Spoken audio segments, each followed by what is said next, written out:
Step right in, don't miss the show. Big Fat Rick is ready to go. Big Fat Rick, Big Fat Rick, come on in for the slickest trick. Big Fat Rick, Big Fat Rick, tune it now, he's your midnight pick.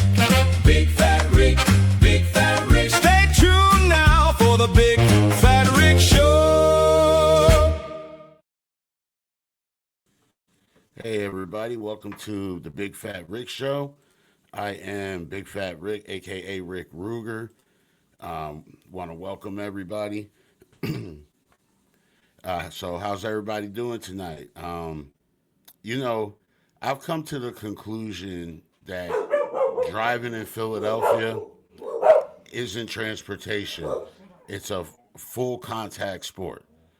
Okay? I don't think even PennDOT knows what's going on anymore. You ever notice that every GPS in Philly starts out optimistic? In 3 miles, your destination is 14 minutes away. 30 seconds later, recalculating 5 minutes later. You know what? Good luck. No, the GPS tells you that. Even the GPS will quit on you out here. Google Maps isn't even giving directions anymore. It's giving emotional support. It's like, take a deep breath. Stay in the left lane. No, the other left lane. No, not that one. You're going to miss it. And why is every road in Philadelphia under constant construction? Has anyone in the history of Philadelphia ever seen a construction finished? No. Okay, that's the answer. No. We just move around the orange cones like they're decorating for Halloween. I think there's one guy whose entire job is to wake up every morning and ask, where should I put these cones to confuse everybody today? Probably the Schuylkill. That would be my number one guess. And who named that thing? People come, they can never pronounce it. I've lived here forever, and every time someone asks me where I'm going, I say the school. You know what? The road that makes people cry. That's the Schuylkill. You don't drive the Schuylkill. You survive the Schuylkill. You don't check traffic. You check your will and determination. Don't even get me started on 95. They've been rebuilding I-95 so long, I think George Washington drove through the first construction zone. Forget crossing the river. There are kids graduating college that have never seen I-95 completed. At this point, the orange barrels deserve historical landmark status. And then you got the Philly drivers. Go for what you know. We don't use turn signals. Apparently, that's classified information. A Philly driver will slam on his brakes and turn right and wave at everybody. Stop for a cheesesteak, get gas, and then put a blinker on. And merging? Nobody merges in Philly. It's every man for himself. You put your blinker on, the guy next to you speeds up like they're trying to steal your inheritance. Not today, buddy. You're getting behind me you're getting behind me with the rest of the society. And then there's the people behind you. The light turns green for exactly 1,000th of a second. There comes the horns. Brother, listen. The light is introducing itself. Give me a chance. Give me a second. Somebody could invent teleportation tomorrow, and there'd still be a guy behind you honking. What's taking so long? And like I've mentioned before, the potholes here, they deserve their own zip codes. That's how big they are. You hit one and you lose FM radio in Gaines Cyrus. I've seen potholes with wildlife in them. A duck looked at me one day and said, "You got any bread?" One pothole had a street sign.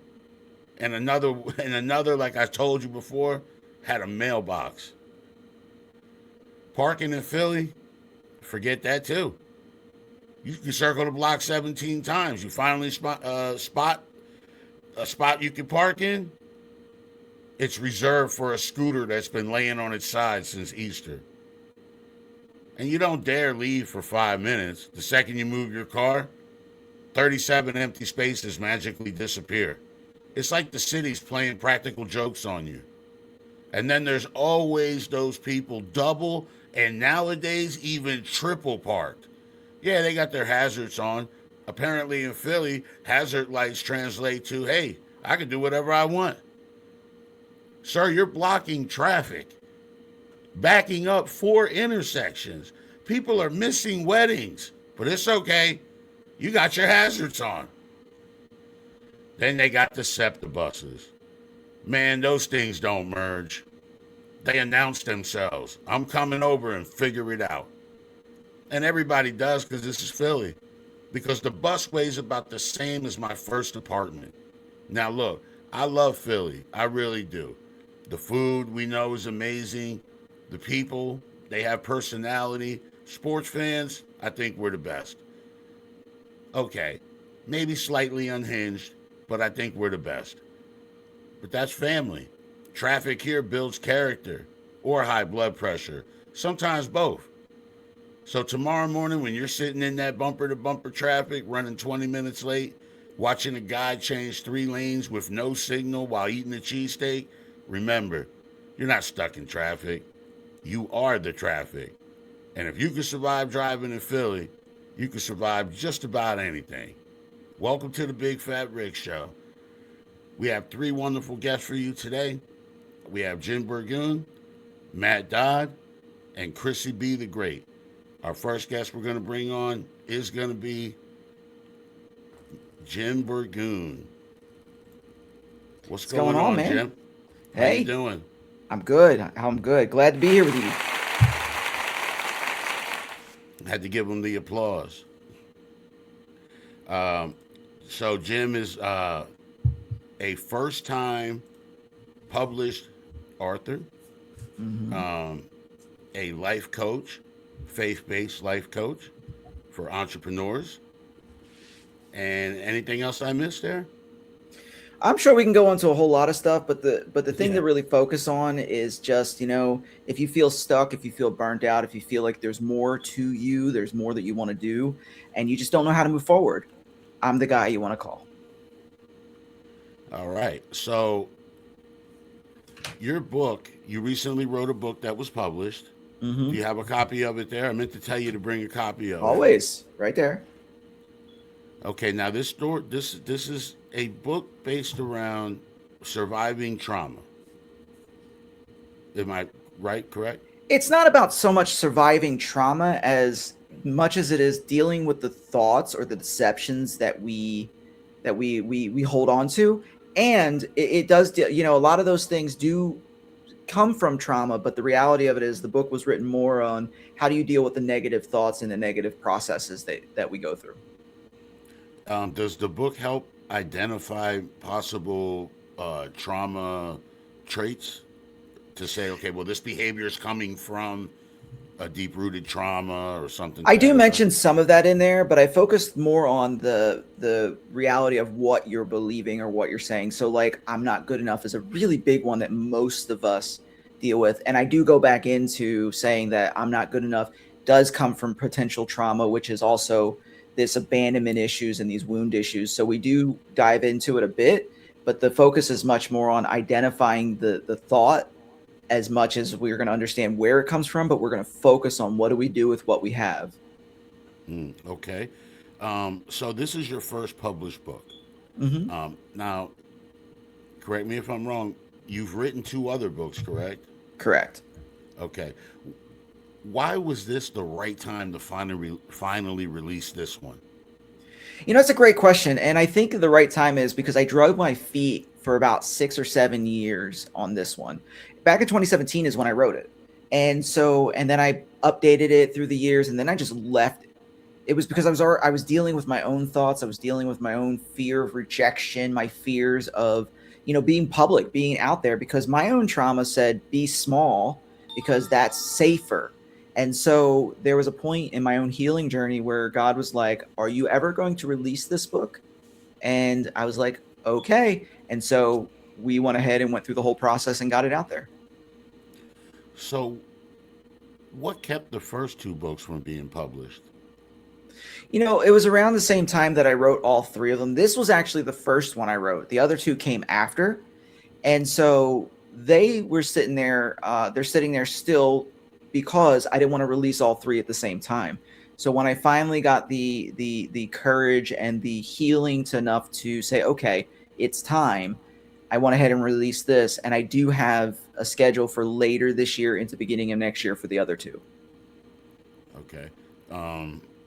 That's awesome. And I actually am very happy to hear that. Um, so for those that don't know, okay, a lot of my viewers may know, but some may catch this live later and not know for themselves. What inspired this newest book? Like, what's the message? What do you want them to take away from reading this newest book? So the Tell a Better Story book. So the big thing is that you have purpose, but you also have these anchors keeping you from your purpose.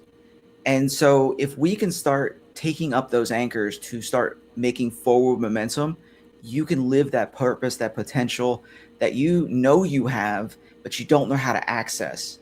And so this whole book, the whole message comes down to unlocking or breaking free from the things that are holding you back.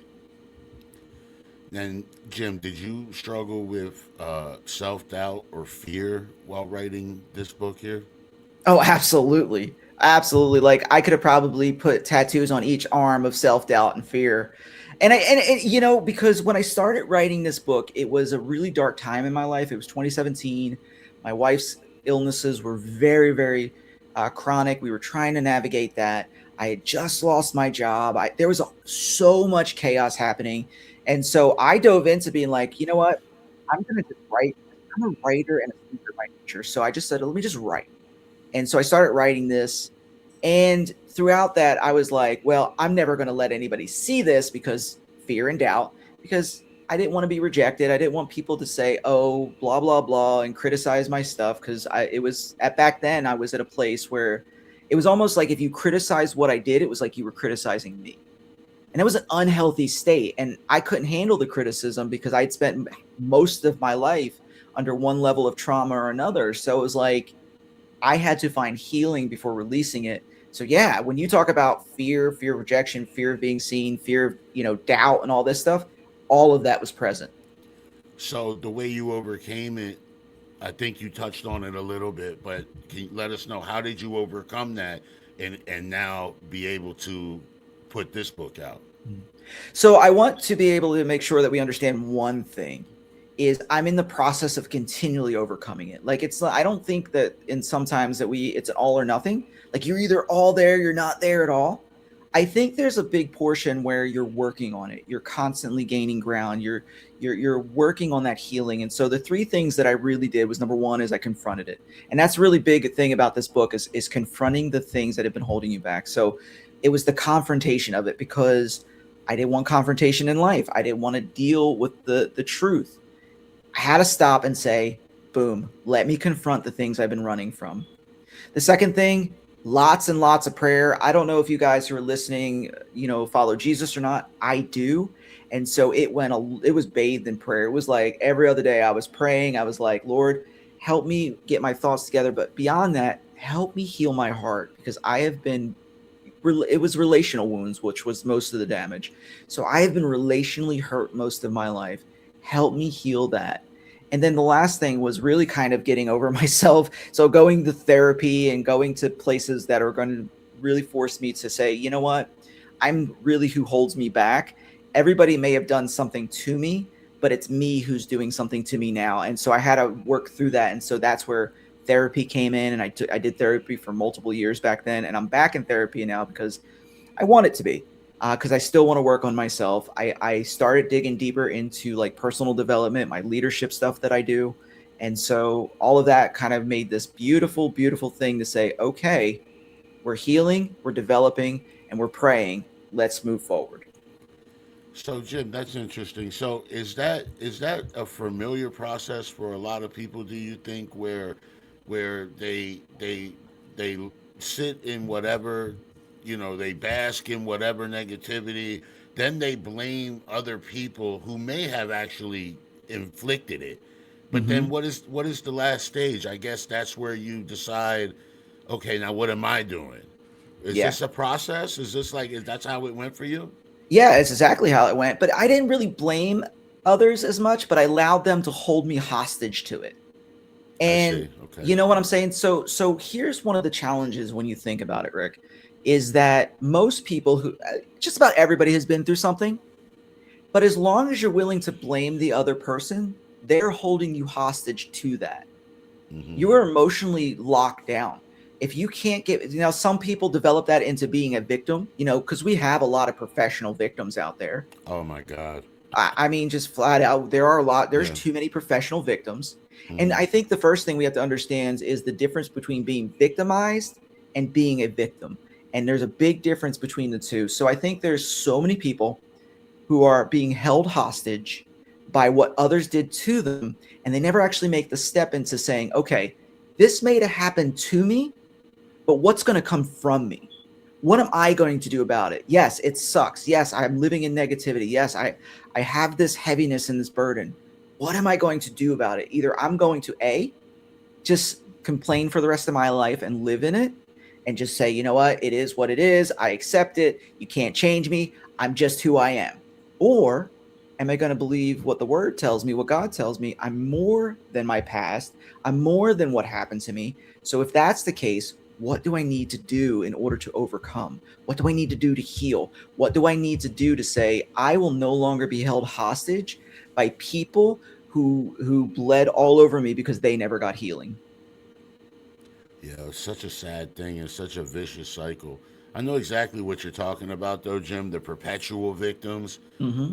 and I agree that there's an absolute difference between a situation where someone is victimized, like exactly like you said, and somebody who is just, uh, like you said, a professional perpetual victim. I Mm-hmm. think we're surrounded by them now. It's We really are. sad. Um, so, Jim, moving away from that, though, can Okay. you walk us through your writing process? Are you someone who plans every chapter, or do you kind of let inspiration lead your pen? Yes, on both. Yes. So, there are people whose personality is hyper overly planned. I can lean into that, and sometimes that becomes a trauma response to me, to where I lean into the planning so I don't actually have to do the action. But my Hmm. personality tends to be in, much more inspirational, much more out there kind of personality. But so what I've done over the years is blend the both. So what I'll go into when I'm writing a book, I'll have an overriding theme. I'll be like, you know what? I want to write a book about this, right? And it's a theme. Like the one book coming out later this year is about connecting. It's basic, like I think I named it like connection 10 strategies on how to connect with anybody. I think that was the name of the book I ended up naming it. So I just was like, I was challenged one day. Somebody said, hey, you're a relational leadership guy. Sure, let me write a book on connecting, how to connect with people. Had a theme. So then I asked myself, okay, how many chapters? Let's do about 10 or 12. It don't matter. It don't matter if your book is 100 pages or 300 pages. Get that out of your head. Your book is done when you're done. Okay, we all think that a book needs, this book here is 116 pages because I was done. I didn't want to go any further. I didn't want to reiterate. I didn't want to drag it out. So I think the connecting book is also 120 pages. But the reality of it is I started that and I said, okay, I want about 10 or 11 chapters. And I said, what are 10 things or 11 things? And I ended up with 10. What are 10 things like that really go into connecting? And so I said, well, here are 10 thoughts, 10 strategies on connecting that work well that I've seen over the years. And then from there, I had my main topic, and then I had like a basic thought process for each chapter. And then I go into the chapter, and there's two things sometimes I do. Number one, sometimes I'll just sit and write, and I have no idea where it's going, and I have no idea what's Yeah. coming out until I'm done. That's inspiration. And there's something times where I'll sit down and I'll just put some bullet points, like for one thing, there was a principle in connecting that I loved. It's called the 101% principle. And I forget exactly who started that, but I added this to the book. It's find the 1% that you agree on with somebody and agree on it 100% of the time. Creates bonds really quick. So I said, okay, so what does that look like? So I went in and put like 5 bullet points, and each bullet point became a section of that chapter, because now I'm being guided by a subsection of the heading. So I do both. So I'm a planner and I do inspiration, but I do it as a hybrid model, because if you're in all inspiration, guys, you're not going to ever finish your book. You just won't, because you're just going to be all over the place. And before you know it, you got 16 books and 48,000 pages. You have no idea what to do with it. And If you're structure, probably lacking. yeah, Yeah. lacking structure, lacking all of it. And if you're overly planned, you take the life of it out of it. So that's That why I makes do the sense. hybrid. Yeah. That makes sense. Okay, that's interesting. Was there a chapter in this book that was particularly emotional for you or difficult to write? You know, there was a lot in here that was kind of very difficult, and I think one of the things that really hit me is actually the very beginning, where we're talking about Tell a Better Storybook at this moment. Yes. And it's just basically my story, and I go into like I think it's like 6 pages long. It's not long at all. And it was like, what really was the protogenesis of this whole process for me? And it was basically somebody telling me I had no talent as a kid, and I totally latched onto that because my heart had already been through abuse. My heart has already got to a place of negativity. So when 2 of the most important people said you have no talent, guess what the shape of my life became? You The took lie that I and right. You took that and ran with it. Right, I ran with it. So my entire life, from the time of that, which was around 14 or 15, to up into my 30s, was Jim has no talent. So what did Jim do? Jim minimized his life. Jim minimized his giftings. Jim minimized his whatever God's calling him to, and he ran and he did everything that he wasn't supposed to do. I.e., I went to college. I taught schools. I did a lot of things that I know was the opposite direction of what I should have been doing, because it was hard for me to have to revisit that, to know that I've literally spent from about age 14 or 15 to probably 36 or 37 running from my life. It's crazy, isn't it, Jim? How Hmm. now see now if a troll were to come now and say, Jim, you have no talent, you'd be like, get out of here. You know what I Yeah. mean? Like, you know what I Yeah. mean? But Yeah, definitely. in the moment that it happened, it was much more destructive Yeah, to your psyche or whatever. it was. Let me say this before you go on. One of the things you realize is, how does something like that get destructive to your psyche? It's because your heart agrees with it. Wow. And when you're in a place of hurt, a place of pain that you've never worked on healing, or you have a lot of pride, or you have a lot of ego, these things go all in together. And when somebody says something like you have no talent or you're not enough, and you start believing it, it's because your heart said, "Yep, we're going to take that, and that we're going to make that your identity," because you Mm, never dealt with the things inside the heart to protect yourself from that. wow. So that seed was already there Yeah. through whatever something else, and then wow, that's really interesting. Do you know that every time I talk to you, man, I always leave our conversations enlightened. I guess is the word that I would use, bro. It's awesome. So yo, where do you find your greatest inspiration as a writer?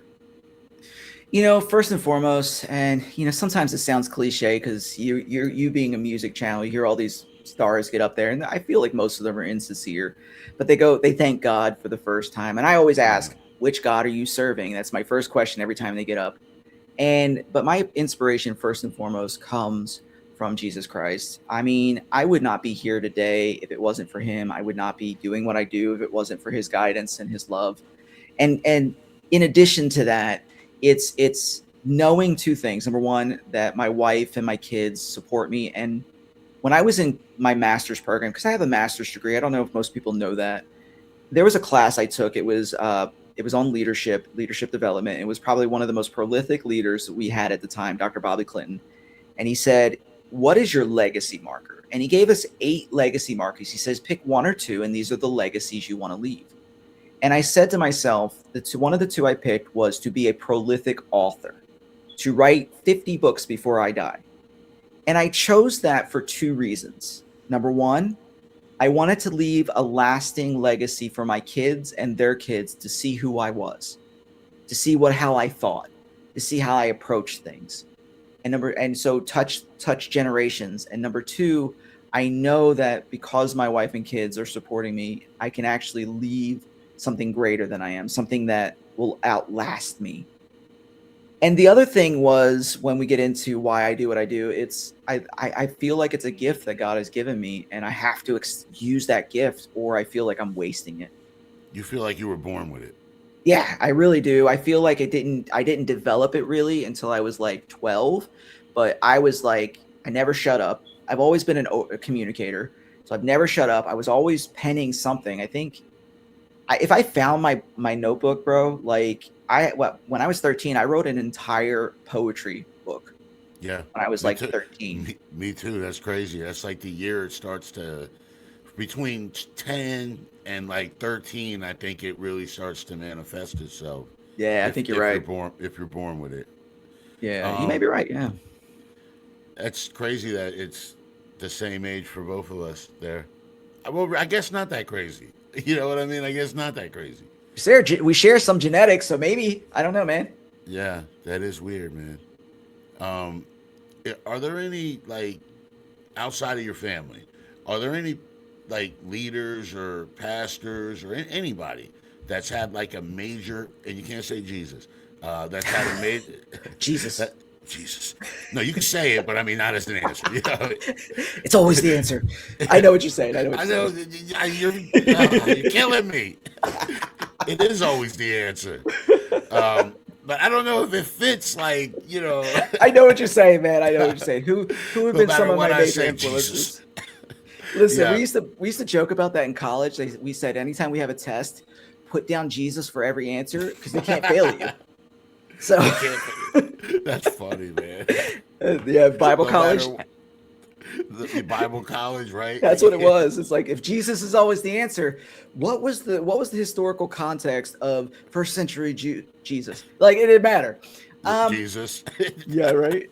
You know, over the years, there have been a few people that I think have really influenced me, and many of you may never have heard of them. When I was in college, Tracy Reynolds, to this day, has been one of the biggest influences. He was a pastor. He was our teacher. And he was very, very personal. He was very present. And it was in a time of my life where I was trying to figure things out. I'm back in college. I was in my 30s. I have a kid. And probably one of the most encouraging and impactful people, because he was super practical, that I've really ever met. One of them. Another person, Kevin Bordeaux, he's been one of my closest friends for like 20 some years. He was the first person that found me once I gave my life to Christ. Like, it was one of those things where I got saved from witchcraft and atheism. And then like a couple weeks later, I meet Kevin, and we end up doing ministry for 20 years together, or I think it was like 15 years. And then he went off to Virginia. I stayed in Florida. And so we're still friends. We still connect. Those were some of the biggest two inspirations I've had. And quite frankly, my wife has been one of the biggest inspirations, because my wife deals with some illnesses, some really challenging illnesses. And through the years, watching her struggle. Now, when people say they're fighters, like, I kind of like, oh, that's cool, because I've actually seen what real fighting is. When you're living your life every day, fighting to just stay alive, that's a fighter, man. Like, and I don't say that lightly. She's had enough hospitalizations to support that. Like, when you're spending most of your days to fight to live and still have a heart that's soft and still try to serve people and still love on people, like, that's a huge inspiration for me, man. Like, I always say she's one of the reasons why I found Jesus, and she's a continual reason why I continually see the goodness of God in our lives, because of how much he touches her life. So she's been a huge inspiration for me. I think that's so cool, bro. Now, you guys been married how long? So married, I think 23 years, together 26. Wow, almost 30. Almost 30, man. Almost put 30. up me for a long time.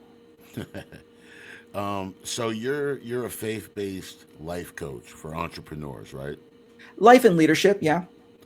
What are some of the biggest spiritual struggles that you see business owners facing today? I was just having this conversation the other day, actually, and I'm actually considering starting a school group and a whole mastermind program around this topic because where a lot of business owners are struggling, faith-based or faith-infused, as I say, business owners, is the fact is how do you take your life, your business, and your faith and have a healthy combination of the three?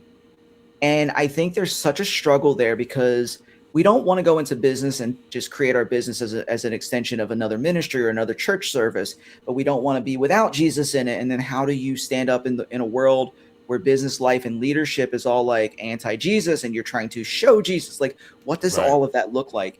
And so there's this constant navigation of number one is understanding the practicality of scripture and how does it apply? Like, what does it look like?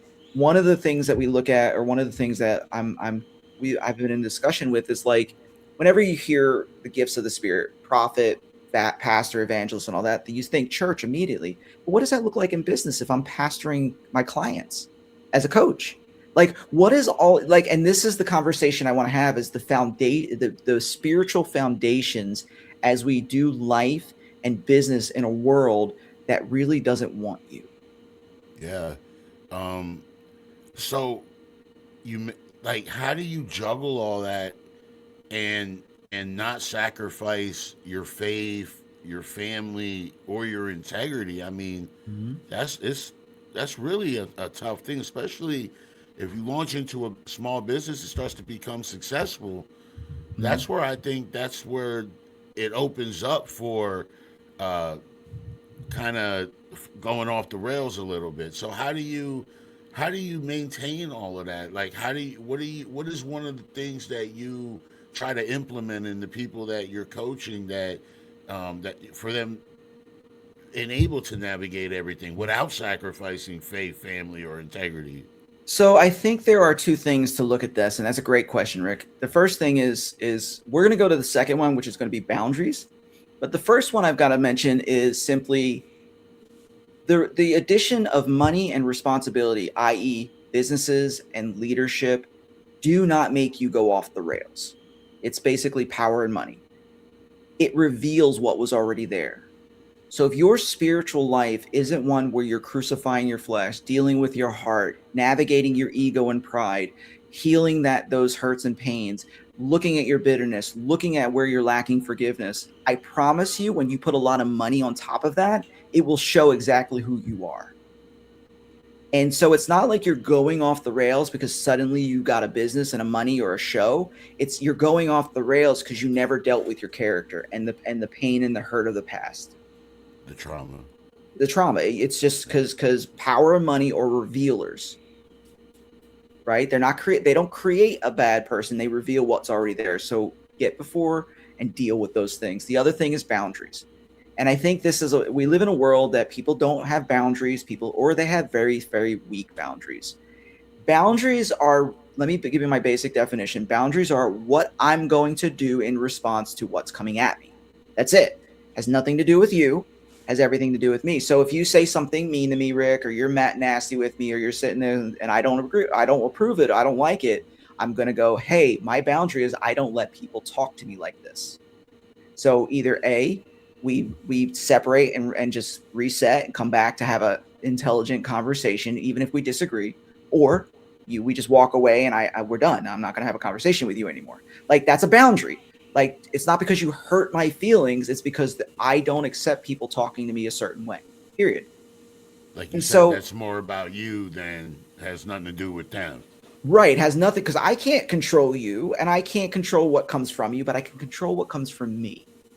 And I don't choose to operate in that level of conflict. I don't choose to operate in that level of resentment or bitterness or anger. So if that happens, I walk away. That is a true boundary. Okay. And that's applied to everybody, right? And the same thing, you have to look at what you're willing to accept in your life. So have boundaries in the area of your life. For instance, like my Bible reading or my prayer time. There are certain times a day that I pray, and I pray them every day. And sometimes what I do is I think you've heard me say this on my own live show, is I'll put my own self on the calendar, and I'll say, Monday, Wednesday, Friday at 8 a.m. I have an appointment with me. Now, I don't tell people it's an appointment with me, but it's an appointment with me. I say I have an appointment because that's just important as having an appointment with you. Gotcha. So why is that? Maybe more important. Maybe more important. Why is that? Because during that time, I'm going to read, I'm going to journal, I'm going to do all the things. The same thing, like I tell people, one of the boundaries I have to keep my relationship fresh is every night around 5, I eat dinner with my wife and my one daughter. My other daughter moved out, but we still have the one with us. We eat dinner around 5, 6 o'clock, and then my wife and I just relax, watch TV for a couple hours before she goes to bed. Do not call me during that time. If you call me during that time, I'm not picking up. If all of the things, like I don't schedule podcasts during that time. Very rarely do I. And if I do that, I will ask my wife if that's okay with her, because that's her time too. So I don't want to ever assume. So I go, hey, this is the only time they had. Are you cool with it? If she says no, guess what I do? That's it.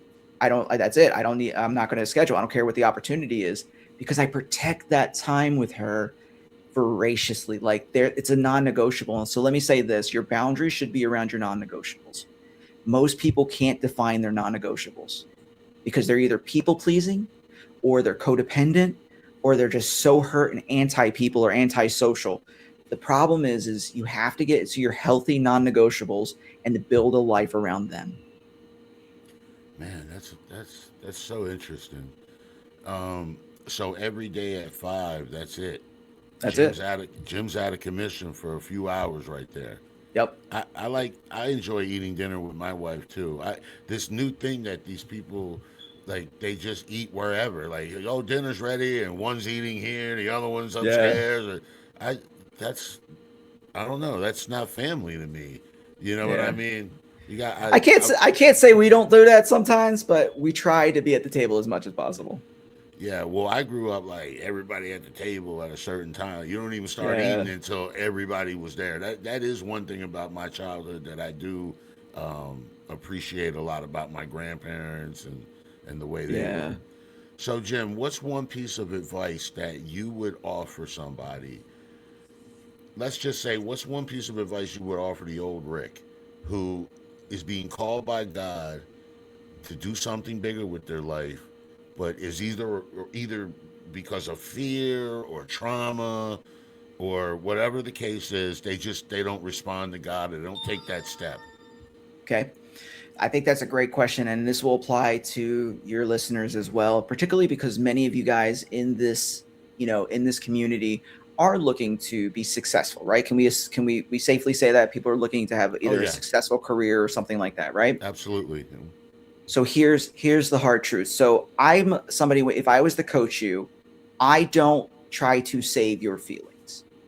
I tell you truth, irregardless of whether your feelings are hurt or not, because I believe more in your destiny, your purpose, and where you're going than I am about making sure your feelings are okay. Okay. Because I love you that much. So if somebody was to come to me and coach like the old Rick or the old whoever and go, hey, what are something that can help me move forward, do these things? I would tell them one thing. It doesn't matter how successful you're starting to become. If you do not deal with the old hurt, the old pain, and the old angers and bitterness, you will self-sabotage yourself at some point. It doesn't matter. It's the pattern. And you will find yourself, the success you're chasing will crumple before your eyes, and you'll be worse off before because you never dealt with the core issues. Jim, what are some examples of self-sabotage? So self-sabotage could be, you have a live, let's just do a live show. You got your show, and you're doing a show and you're doing great and you're consistent, and then all of a sudden you disappear for 3 weeks. Nobody's heard from you. You just don't do a show. Right? Or your show is healthy, and then all of a sudden you have like conflict on it, and you're like, and then everything becomes about that conflict. And you're losing the purpose of the show because you're focusing on the drama.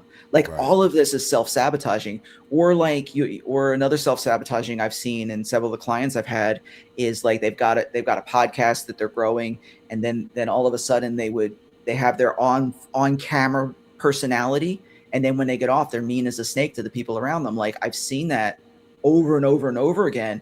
And again, like there's such a a challenge with that. There's such a divide because eventually who you are in the dark will show up in the light. That's the Bible tells us that too. Yeah. And so as much as we want to hide behind a public persona, one of the self-sabotage things, you can see this all through all the hip hop, all the stars who get up there, you see this over and over. Eventually what's hidden in the dark catches up with them in the light. And I think absolutely, if you don't deal with those things, you will constantly be in a self-sabotage cycle. I wanted to elaborate on the self-sabotage because I think people do it and don't even realize. Yeah. Some people may realize, but some people lack the self-awareness, or they've been in the continual pattern for so long that they don't even realize that what they're doing is literally self-sabotage. Yeah. You're taking yourself out. You know what I mean? So that's why I wanted to elaborate on that, because I know there's a lot of people that are going to see this out there that probably have gone through similar cycles. So Jim, you also host a podcast every Wednesday at 1 p.m. Well, that's your live stream, but That's my live stream. That's your live stream. But you also host podcasts as well that you pre-record and upload. How has speaking to all these different people helped you prepare to be a good writer? Because you're a great writer. You're a great writer. I just want to say that. How did you know what I mean? So how did all this contribute to you being nasty with the pen? So one thing you can always say is it doesn't matter how good or how great you are as a writer, as whatever, how good or great you are, the way you spit lyrics. We'll use your terminology for your show's purpose. Hey, listen, I'm trying here. Listen, I'm trying to earn my own name here among the community, and so like one of the things. You're spitting bars. Trust me, you're spitting bars. You're just not onto a beat, but you're spitting bars. Not yet. That's next. That's next. Anyway, next. If you're not growing in your craft, you will start to suck at your craft. Talent will only get you so far. You've got to consistently work on your craft. Actually, as a 20-year veteran, as a communicator, been on stages. I think the biggest stage I was ever on was about 5,000 people. The thing is that like I have a natural gift with communication, but that's only going to be taking me so far. So communication is a muscle you have to build, right? So just like anything else, practice doing the things. So your question, how does talking to all these people give me, much better, increase my ability to write, increase my idea stuff? It's because when I'm, interacting with different perspectives, it helps me challenge my own perspectives and get a broader understanding of why I either believe what I believe or why I should change what I believe. And that helps me get real honest in my writing and say, okay, and sometimes I'll even bring that out and be like, I believe this, but this really challenged me in this area. So now I'm making a slight amend to the original thing and say, this could be a possibility. You know what I'm saying? So I say it this way. The difference between good leaders and great leaders are the amount of perspective they carry. So I would say the same thing across all areas. It's really about gaining that perspective and then challenging your own beliefs, your own systems, and all those things. And it's either going to strengthen your resolve or start to shift it. And that, my friend, will create you as a better writer. That'll create you spitting better bars because you'll be more honest with yourself. You'll be deeper. You'll have conviction, and it just comes out of you instead of trying to this facade that you try to pretend to be somebody you're not. Yep. Jim, I tell them all the time, you can write from your brain, and sure, you can come up with some clever stuff, or you can write from your heart. You know what I mean? And come up with the real stuff. So yeah, we're on the same page. So has anybody been able to change your perspective at all or strengthen your faith? Well, I've had a lot of people strengthen my faith, yeah. Through your conversations on your podcast and stuff like that? Yeah. I've had people strengthen my faith, man, because, listen, I've had people on my podcast that I've never aired the episode because I refused to, who have come across and they were like, weird stuff. And I'm like, yeah, that's why I don't believe that. And I really dive deeper. And, I actually had this one conversation with this guy, super nice guy, but he's talking about like this new age and the Bible. And I'm like, dude, you're like really off. And we really went back and forth about the Bible. And I think his faith was challenged. Mine was strengthened because the more you talk about something, the deeper you can go into it. Mm-hmm. And there's been times where several of the conversations has really caused me to look at like healing differently, for instance. So like, if depending upon the theology you find, there's certain theologies that are like, all you got to do is just pray and you're healed. And there's other theologies that say, you know, it don't matter. God's going to heal when God wants to heal. You know, there's just a lot of things. And then listening to stories of people who had cancer and people who had, you know, different types of ailments and the way God moves in it. Some of them were healed. Some of them, their whole life was changed in the midst of that. In their thing, were their condition healed? No, but their heart was. Like just watching the differences of it, and then going back into the Bible and rereading all the healing scriptures, and seeing that there's a greater dynamic to how God heals in this life, has really changed me, and I think in a much healthier way. When you're bringing that up, I'm thinking of the story of, was it James, who was never healed, but yet healed, was able to heal. Was it James? I mean, it may be that I think that may be like a reference from James the Little, James the Smaller, that was brought forward in what was that show? The Jesus show that's out there. I haven't really watched an episode. The Starts with a Chosen? C. Just Chosen. I think that was popularized in there. That conversation actually never did happen in the Bible when they showed that on the Chosen. They took very dramatic, you know, liberties. But one thing you got to look at. So Jesus. Yeah, I know. Boo. One thing you got to look at, like for instance, when Jesus went into the you know this is in John. He went into this area and he walks up to this guy. He goes, "Do you want to get well?" And the guy's like, "Well, I'm kind of like want to get down to the lake and get touched, but everybody gets there before me." And they, you know, he started complaining, and Jesus ignored him. He said, "Get up, take your mat, and go get healed." Like, do you know how many people Jesus had to walk over to get to that guy, but they never mentioned anybody else getting healed but that guy? So we're left to either assume that Jesus healed a bunch of them or Jesus healed one of them, and the Bible just shows us one.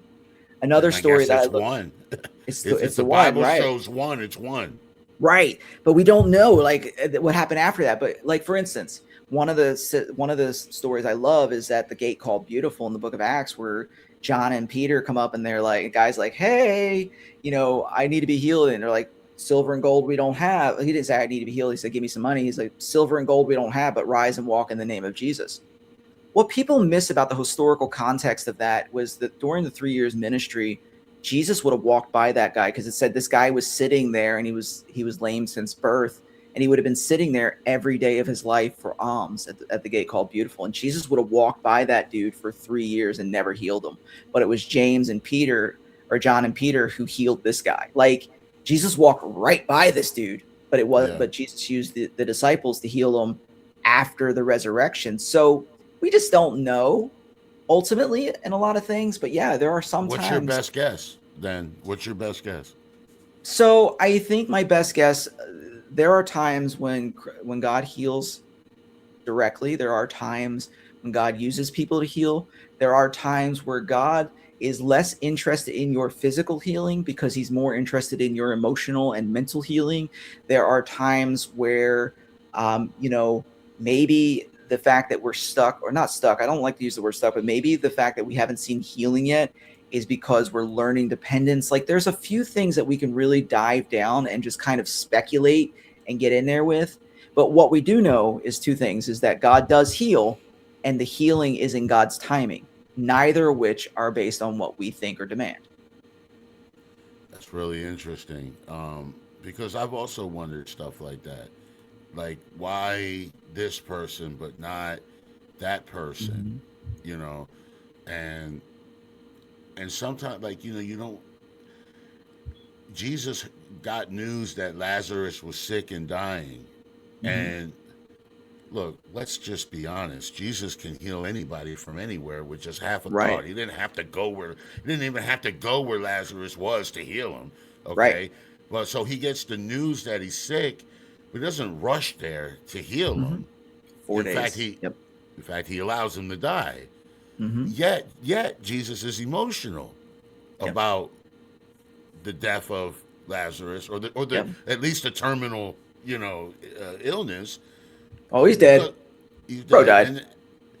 and then Jesus, then he resurrects him.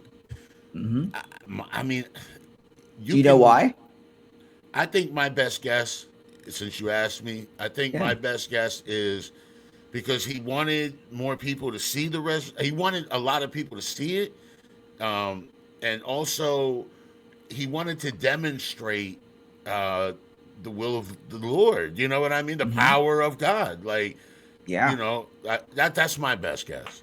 Well, your best guess is right on, but it goes a little deeper when you actually study the historical context. So here it is. Yeah, because that whole thing, even Mary comes up and says, "I know you to be the resurrection and the life." Like this is he was there to, like you're saying, to show God's will over death.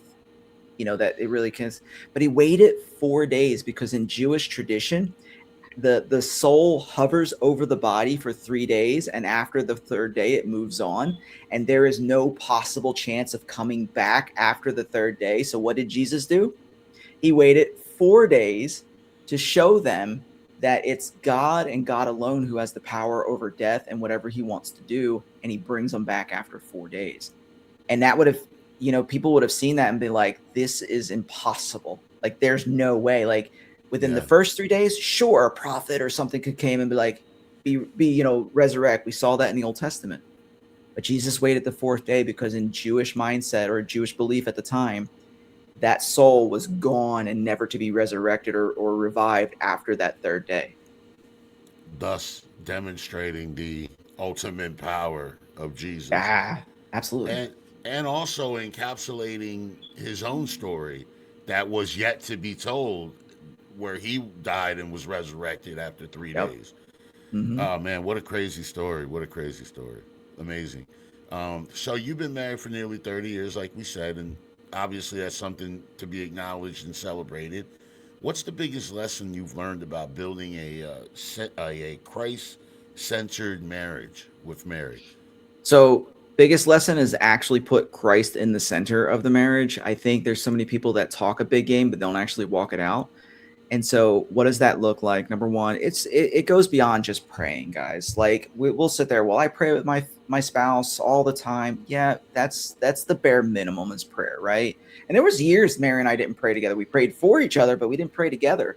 Now every night, I think for the last 7 or 8, 10 years, we pray every night together.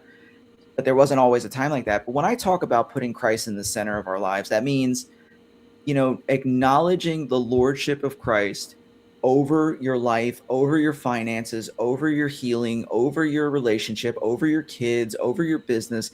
It's looking at each other and walking in forgiveness, right? Because sometimes it's hard to say, well, I love my wife, but no, we have to walk in continual forgiveness. Well, you don't know what she did. Well, it don't matter what she did to you. If you're a Christ-centered marriage, Christ said, forgive 7 times 77. If, this is not an optional thing. And there's a portion of the Bible, I think it's in Colossians, that says, if we don't learn to forgive, then we will not be forgiven. That's a real thing.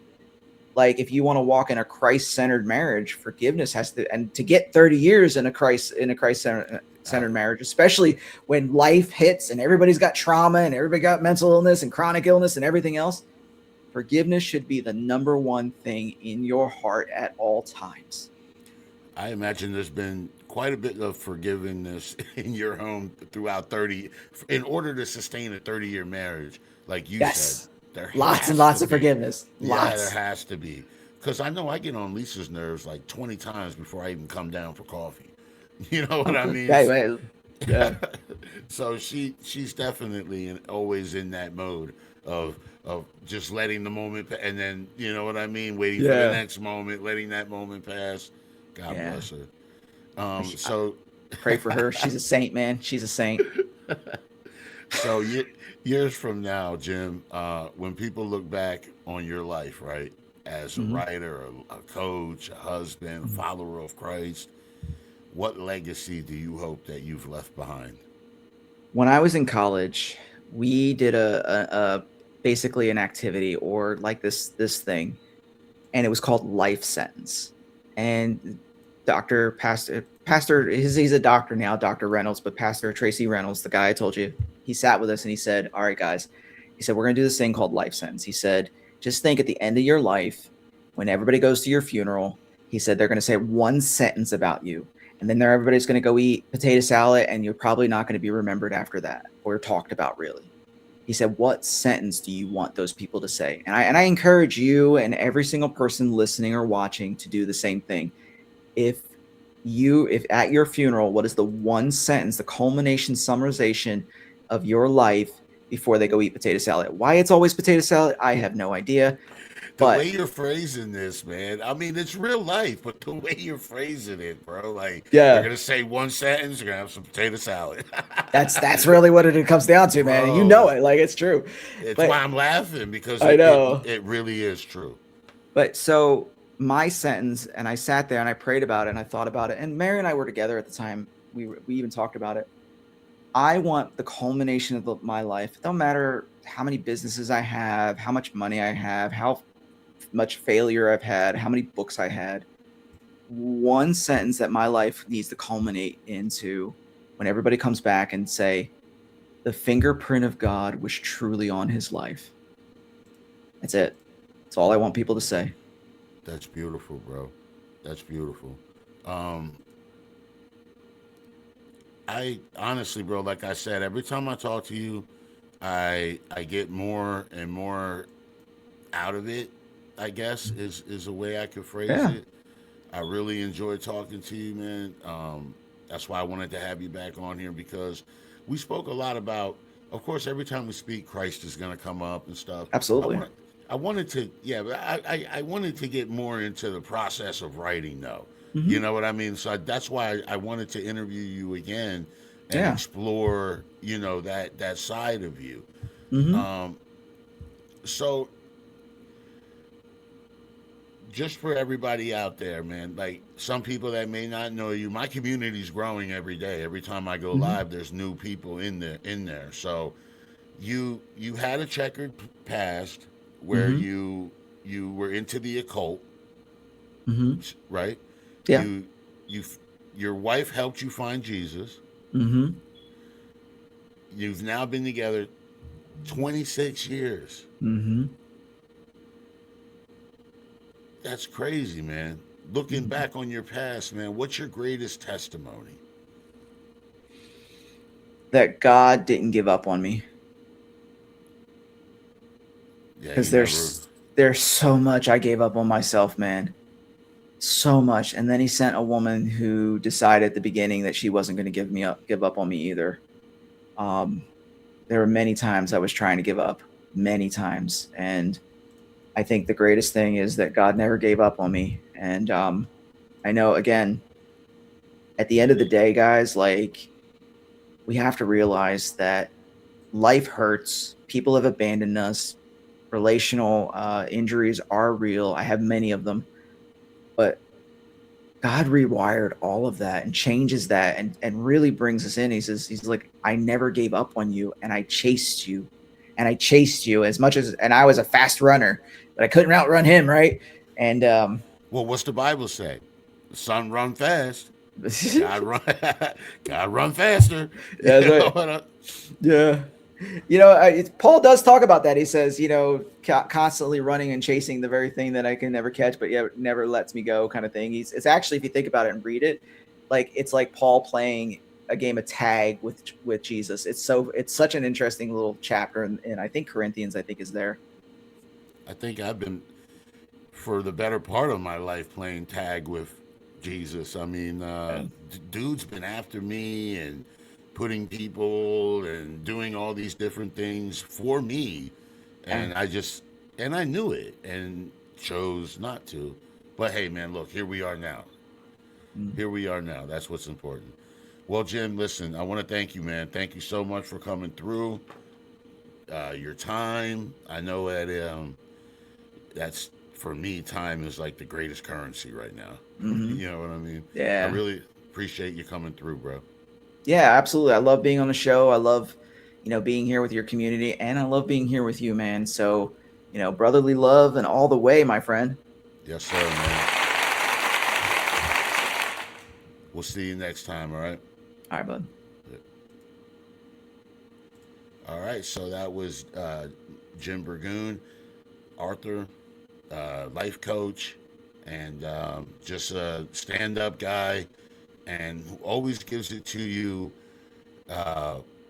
Gives you the realness, but gives it to you in a way that is easy to process, and just in a patient and gentle way.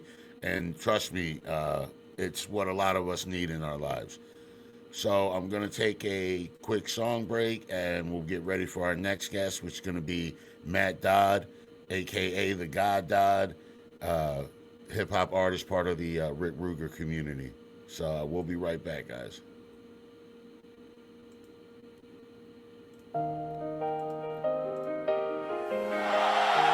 Started on the ground, now we looking at the sky. Never thought we'd make it this high. Now the whole world's spin when we ride. Get to the chopper. Yeah. We rise up proper. Whoa. Hands to the sky. Hey, hey, hey, hey, yeah. Came from the bottom where the nights felt longer. Dreams in my head, but the grind felt stronger. Now I hear the blaze when the beat go thunder. Heart start racing, yeah, I feel that hunger. Let's go. No sleep, all gas, no break, no break. Life hit hard, but we don't break. Now it's all lies when we touch that stage. Look from the dark to the lights, now we elevate. Rise, rise, feel it coming now. We ain't never going down. Never. Turn it up, we break the ground. Go up. Hey. Go, go, go, go. Get to the chopper. Big to the chopper. We rise up proper. Go up. Night getting louder. Yeah. Lights on the water. Spin like a helicopter. Yeah, we don't stop us. Spin hands to the sky. Take flight, no doctor. Lift off. Go, go, go, go, go, go. Hey, hey, hey. Now we outside and the whole crew active. Bass so loud, make the floor start cracking. DJ spinning back, crowd go savage. Move like blaze, every high speed traffic. Do it like a helicopter, spin that quick. Round and around, yeah, we don't miss. Whole squad bobbing in a moment like this. From the struggle to the sky, now we exist. Get to the chopper. Get to the chopper. Do it like a helicopter.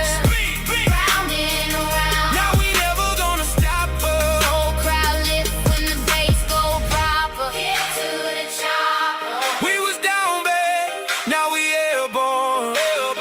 Took pain, turned it into a war storm. Now every scar turned into a story. Now we rise up, yeah, this our glory. Get to the chopper. We made it, Get to the chopper. we made it. Get to the chopper. Get to the chopper. Don't be late, go. Do the helicopter. Rotate, spin. Spin so fast, make the ground vibrate. Boom. DJ running back. We levitate, run it. Get to the chopper. Now we rise up proper. Get to the sky. Ain't nobody gonna stop us. Spin like a helicopter. Louder, louder. Spin, spin. Take flight now, this our hour.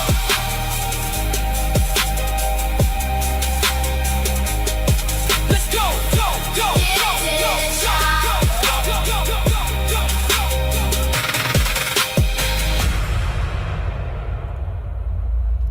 All right, we are back. We have our guest backstage, Matt the God Dodd. What's going on, Matt the God Dodd? Welcome to the Big Fat Rick Show. What's up, Matt? What's up, man? How you doing? Pretty good, man. How you doing today? Doing good. I had to always got to represent, man. Right there. Bro, I like your assortment of T-shirts. I seen you with the Wu-Tang shirt. You got a Run Yeah. DMC hat or something, or shirt too? Yeah, and then some of those are AI changes. You know how you change your clothes with the AI. Okay. But other ones I do have. Like I used to have a major like hip hop outfits like and all that. But like what happened is when we moved, everything got boxed up. We had people that would pack the stuff up. They didn't label anything. So like a lot of my clothes, a lot of stuff's missing. I was kind of upset about it. So I got my Eminem shirt missing, Oh my no.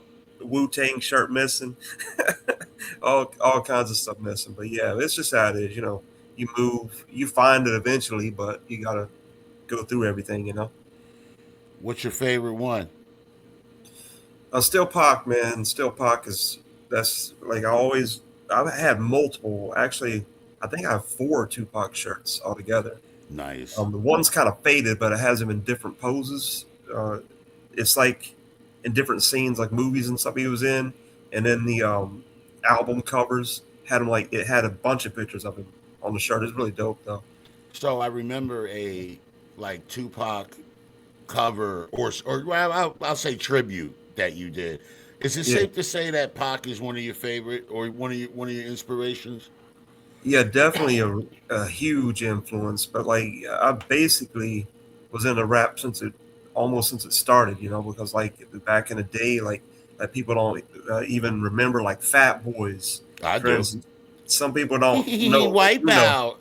Remember the yeah, wipe you know out, what I'm bro? talking about. Hell yeah, bro. That's old school. Some people be like, Fat Boys, what the heck is that? Bro, they don't know the Fat Boys. They had a movie. Remember the Disorderlies? Yeah, that movie is a shit. I haven't seen it. I gotta watch that again. I'm gonna have to watch it again, definitely. Bro, they were the truth, man. I think they all Yeah. passed away or something. I don't know. I think they might have though. Yeah, So you going old school with it, bro. yeah, but we got the big fat Rick now though, man. So Yeah. The new generation. oh yeah, man. All I'm right, gonna Matt. take these things off. Getting the glare here. There you Uh go. That's oh. better. Yeah, sometimes that happens, man. Yeah. If I take mine off, I can't see, so I'm stuck. Yo, so for people meeting you the first time, right?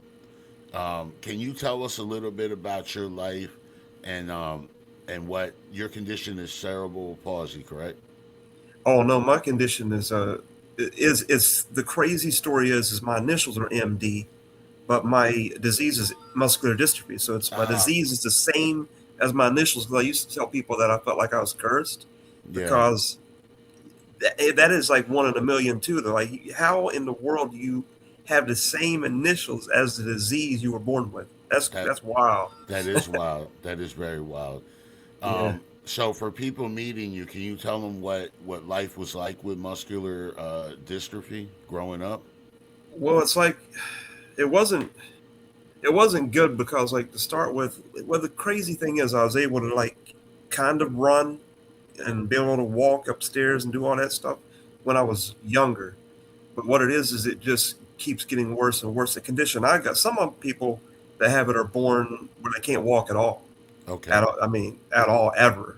At least So, I was fortunate enough to be able to, and I mhm. hung on as long as I could until about, I don't know, I think it's been like 9 months since I've been able to walk because I was Oh, able to so walk a little bit around the house, but so it that was it. just happened then. I'm sorry. I was under the impression that it had been a while. Well, where I have to be in a wheelchair when I was out has been for a few years, for several years now, where I've Okay. had to be anytime I go leave the house, I got to be in a wheelchair because I can fall at any given moment because Yeah, I'm I basically got just walking on my skeleton. I'm not because lost on my muscles. But like if I show you, like even like right here, you can see. I mean, it's real. I mean, real. Almost get my whole hand around my arm. you. It's Yeah. just going. I'm just turning the bone, and it kind of causes deformity. See how my arm kind of bows out, So like when I that's what hold. it does. Your muscles are deteriorating. Yeah, all over my entire body, like everything can be affected. It can affect your face. It can affect your mouth muscles. It can affect your swallowing. I even have trouble swallowing sometimes because it can affect all your throat muscles. Yeah. Anything that's a muscle in your body, it's not off limits. And like, Yeah. and it, that's what I said before. It's got into my heart, which I've told you, but it got into my heart as well because like 4 years ago, I had a heart attack. I had 2 heart attacks actually and had to have a stent put in, which is a result of the muscular dystrophy because I got you. it eventually gets into your heart, and I have heart disease now because of that. So it triggers other diseases and other problems as you progress in life, and that's what kind of the bad part is about it, because if I was messed up from the beginning and like everything was just effed up to start with, I would probably deal with it a lot easier. But when you have to just like, you don't know what's going to happen next. Like I can wake up and something else not work. Like Yeah. that's what's been happening lately. Like I found out I went to try to transition over to my chair, which what I would do, I would be able to get up and kind of like, well, actually I'd be able to kind of get up and walk around the house holding onto the walls and stuff. But then one day I got ready to get up and I'm like, my legs would just weren't letting me get up. And I'm like, what's going on? And I felt like burning in the back of my like hamstrings, like really bad, but it wouldn't let me stand all the way. So that's when it got to where I found out that it had gotten worse, the atrophy in my legs. So So now that's what it feels like when you try to walk. It yeah, it's like you can't stand up fully though. Like I go to stand and I had so much like really sharp piercing like pains like down the whole back of my legs, and it has it to where it won't allow me to stand. So, and that's just hit me. I knew it was going to come eventually because I just hit 50 years old this year, and that's why I always tell people, I try to do as much as I can. These past couple years I've been really working hard to get as much music out, do as much as I can, because a lot of people with my condition don't make it till they're 60 years old. And I'm yeah. already at 50, so it's kind of scary. It's just like, I try to beat the odds though, because I was supposed to not be walking probably about 20 years ago. I wasn't supposed to Exactly. be walking, but I've been Exactly. fighting it. But And you're gonna keep fighting it. oh yeah, definitely, You're gonna man. keep fighting it, bro. Yeah. Fuck that. There's a lot of I'm actually kind of taken back by everything you just said, because there's so many similarities in the way your day is set up and the way my day is set up. Now Yeah. your condition is a little bit more further along in its progression than mine. Mine also attacks my muscles. I also have a hard time sometimes, stiffness all here. I have a lot of the same uh, type of stuff, and I relate to you on so many different levels, Matt. I really do, bro. I just Yeah. want you to know that, man. Like your struggle is my struggle, and I acknowledge it because it's what I live with every day. You know what I'm Yeah. saying, bro? What are some of the biggest challenges you faced growing up? A Well, different, because you were different. that's the part. Like, there was a lot of things like the like growing up in my home. I did have both my parents, but like at a time, like you've seen where I put out, my dad passed away, and and all that, and it really, you know, hurt me a lot. But like back in the day, it was different because I felt a different way about my parents, because it's like it felt like they never had my back really. I felt Mm, like I was all alone, even though, and I've said that in my songs before too, and that's what I'm meaning is like, because people might hear things that I put out new and be like, well, he said this, and they may think I contradict myself. But what happens is over the years, you change, when you grow up and you're like, well, I shouldn't hold a grudge for this and all that because it doesn't do no good. But back in the day, I mean, I would have kids make fun of me. I used to have like a really bad overbite, and like not only dealing with the muscular dystrophy, like I would run funny, is what people would say. They'd laugh at me when I would run because I guess the muscles, they just weren't developed right. right. So when I could run, I ran kind of. It didn't look normal, I guess, when I was running to everybody. To me, I didn't know. I really didn't know what they were talking about, but they'd be laughing, and then they wouldn't want to pick me. Like we want to play like sports and stuff that nobody'd ever want to pick me because they're like, oh, I don't want to have him because he can't run right and all this stuff. And they call me like Bugs Bunny and like make fun of me for that. I get in fights all the time because I mean people would run their mouth, and then I would get in Yeah. trouble, and It's then a my parents would be like coming down on me like it's my fault, and here I am right. was trying to defend myself, and I really felt like they never had my back, and it was hard because like I know a lot of people in broken homes that deal with bad things like that, or they're getting beat and all that. It wasn't like that, but it was still like I didn't have no parents at all, man. I was just like fed to the wolves, and then I Were just you were had to able to retaliate. you were You able to know? reconcile with your parents? Yeah, like because now I talk to my mom. Went many years I didn't talk to her, and but I do now.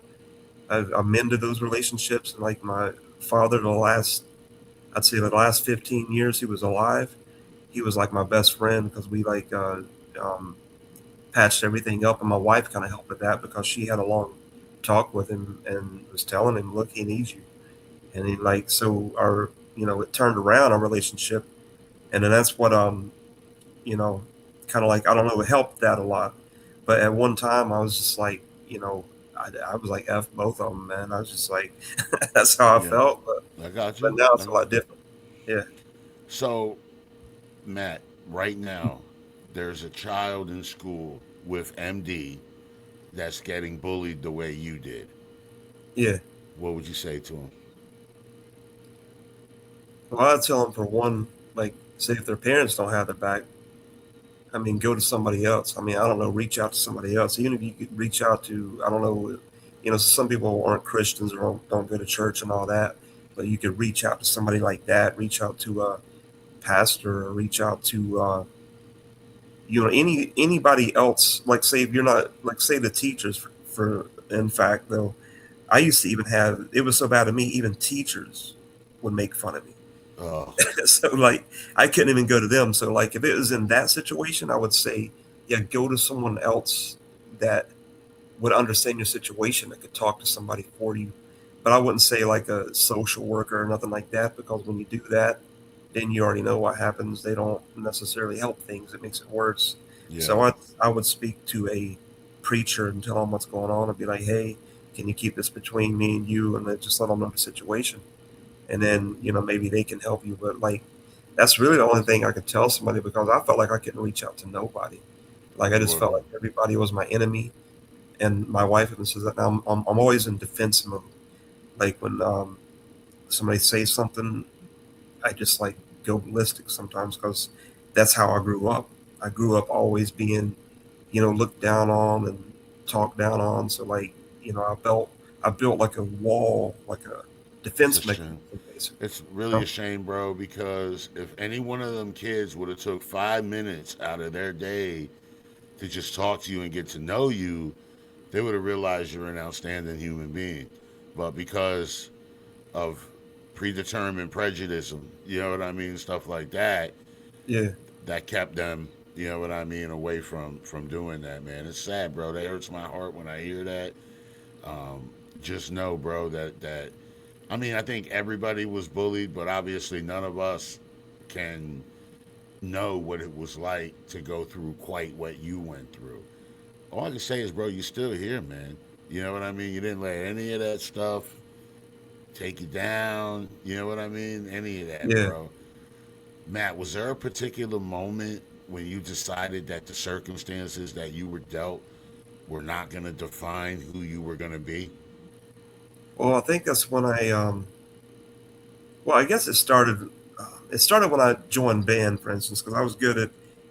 I wanted to get into instruments. I was always wanting to play instruments, and then so I started out with playing the trumpet, and I actually was pretty good, pretty nice with it. I played trumpet for like 2 years, but I was like, nah, that's not me because I'd always be banging on stuff all the time. So I'm like, I Yeah. want to be a drummer.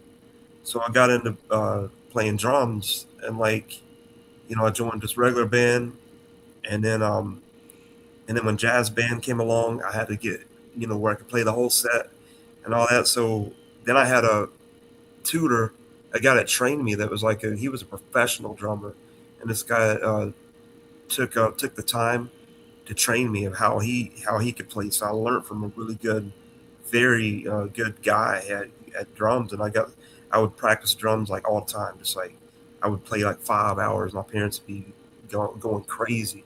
I'd just be in the room 5 hours just playing, and I got really good at it. And then but eventually it got to where I was in marching band and all that. I moved on to that, but I was playing like the biggest bass drum that out of when one of the biggest Oh, drums the there. boom. So yeah, I was playing that and I was good, and I'd even help write some of the cadences. Like I know how to write drum music. Like some of the trumpet music, I kind of forgot how to do that, but with drum music, I can still write it. And like, um, but eventually it got to where I was falling down with my drum, and then they were making fun of me for that. So, and then they said that I had to be in marching band or I couldn't be in the rest of the bands. And I was trying to tell them, look, I can't be in that, because of, you know, what's going on with me. And they wouldn't let me. So I kind of like got kicked to the curb on that. So I Yeah. just kept playing on my own and getting better and better Well, that's on my good you own. didn't give up. You know what I mean? Matt, I Yeah. just think you grew up in a different time frame where Yeah. they just didn't care as much. I think if you would have grew up now, none of that might have happened. Of course, the bullying and all that would have probably still happened, maybe to a Yeah. lesser. I don't know, bro. I couldn't say maybe to a lesser, but then also maybe to a greater extent because now you got social media and all that. Oh, yeah. But it's definitely a different time zone. When you say the teachers were not people that you could go to, I I chuckled, but not because it was funny, but because Yeah. I freaking remember that. You understand what I'm saying? Because I Yeah. remember teachers being absolutely useless when it comes to situations like that. In fact, Yeah. They wouldn't do nothing. school for us was almost borderline Lord of the Flies. You know what I Yeah. mean? Borderline. Now things are much different, bro. And I think that maybe if you growing up now, some of that stuff may have not been like it was, unfortunately, man. So Yeah. that's when you realized, though, when that music was gonna be your calling when you were Yeah. in the band. Yeah. That's what kind of saved me and made me feel like I had some purpose because like I knew I was good at something. Like I wouldn't even like, because I practice all the time. Like, I mean, I'm not saying you wouldn't say that to be cocky or nothing like that. I'm just saying I got good. I got Right. good at it. And I'm just like, that was something that people couldn't take away from me no matter what. They can make fun of me, do whatever they want, but they couldn't take that away from me. And then when I did that, it would let me kind of, uh, I would vent out the frustration, through that. And my music always had really. But the drums is what drove me to hip hop because I would be listening to hip hop and I loved it. I loved hip hop. And I loved how the drums sounded in hip hop. So I was like, so that was ideally what I wanted to go to because like eventually got to where I couldn't play drums anymore because I couldn't really go. Now I don't Yeah. have the strength to. I mean, I just can't, because you got to lift the hi hat pedal, hit the bass drum pedal, and all that stuff is kind of hard for me to do now. And like, so I had to find another way to do it. So I started doing it on the grid. And you know what I mean by the grid, like a drum pad Yeah. or on the grid where you do it in the program and make your drums in there, lay them out. And like, I just learned how to do it that way. And then I just had to learn how to, then I was like, well, let me add instruments into this. I'm going to start making hip hop beats. So yeah, that's what got me doing that You by, adapted. yeah, already loving hip hop, being a drummer and then not being able to do that no more. It got me and to be like, yeah, I gotta make beats. And then, and then I just, sprouted from there, I guess. That was it. You realized that you were this is what you were born to do. Yeah, So your music, dude, it be having like real life themes and sometimes a lot of positive messaging. It seems yeah, that it's important for you to make music that uplifts people. yeah. Why?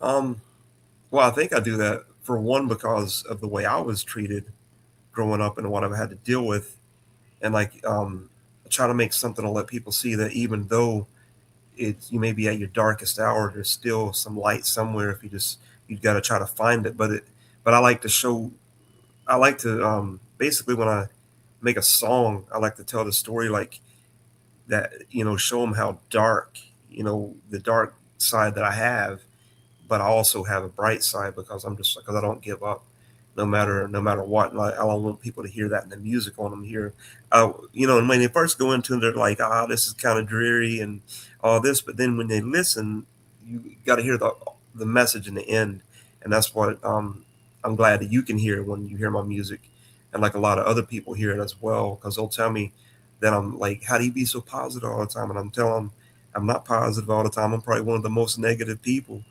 in the world, but I still try to find that light so it don't show, you know. Right. Like I try not to like, stay in that negative zone, because like at one time, like when I wrote my one lyric, like I say that my wife saved me from a bullet in my brain. I say that on that forget about the past. What I was talking about is I was really in a dark place before I met her. I had met a girl I was messing with, but it was a girl that was married. I was messing with her, and like, but she was acting like she wasn't happy. She was leaving him. She wanted to be with me and all that, but it was all a lie. And she just, took me through the ringer basically. And like, I was literally to the point like of just giving up. Just ending it all. That's where I was too. And then like, and she came along and then kind of brought me out of that. But like, so I've had my dark moments, but I didn't let them define me, and didn't let it consume me. Yes, sir. Now, Yeah. where? How did you meet your wife? Well, that's a crazy thing because I told you, well, I'm a gamer as well because being in my condition, I mean, watching TV, playing games, that's basically all you got besides when I'm not doing music. Right. But when I met her, it was actually through a video game. There's this video game. It's like a kiddie like game. It's called Wizard 101. But you make your little wizard and pick your it picks the school for you based on when you go picking your character. But anyways, I named my character, it was like Matthew Dragonblade or something like that. And she had a character. I'm trying to remember. I know hers was Angela something. I'm trying to remember her character. It's been so long. But yeah, but she came up. My little character was standing by a tree, and she said that I looked lonely over there. And I told her, "What do you mean I look lonely? I was just a little character by a tree." And she was like, "But no," she was like, "Well, you look like you're just sad. Like, I don't know." So I came over there. She came over there and she was talking to me. You would like just do it through text messages basically on the screen, and they had it like parental controls and stuff on it, so you couldn't like enter certain information. But we figured out some kind of code and where we could like make numbers, like six would be sticks, and like so on and so on. We came up with a code Y'all to try came to up with your own language and shit. yeah to get our phone numbers it gave out. So we figured that out, and it worked. And I got her number, so I called her, and then we just started talking on the phone. Then, and then we started doing. I think it was Skype back then. Yeah, we're on Skype. We And would go you on that. you were in the Carolinas, right? Yeah, I was in North Carolina, and she was in Connecticut. She was So way up in Connecticut. yeah, but we kept playing the game together, and then started chatting, and talking on the phone and talking on Skype. And then she's like, I want to come see you. And I told her, I was like, well, yeah, yeah. I mean, I love that. And then so she shows up, and at the time I was living with my dad because um, I just moved because I lived in Tennessee for a while. Then I had to go back to North Carolina, but I was with my dad for a while because I was waiting on. That's when I was going into public housing. You got to wait for like a year and a half Yeah. before you can get on that. So The while I was waiting waiting, list. Yeah. yeah, it's a long time. Hmm. But I was at my dad's, and then she shows up. My dad was all saying, he's like, "Well, you just met this girl online. It ain't gonna work. She ain't gonna come back and all this stuff. She come here one time, but I don't think she's gonna come back." And then before you know it, we were together. She moved. She picked up everything from there and just moved, to North Carolina with me. And then even being in the Section 8, which wasn't the greatest, or the public housing, I should say, because it wasn't really Section 8, but it was like, you go here, started out, started I had building with roaches and all that, had to deal with all that junk. Then finally we were able to get out of there. We got to a better place, and then there it was good. But then what happened is our place got flooded out, and it's black mold got a hold of all over it, and then we had to move. We kind of lost our stuff, a lot of our stuff that time. Had to move, and then the place we moved to, we never even called it home.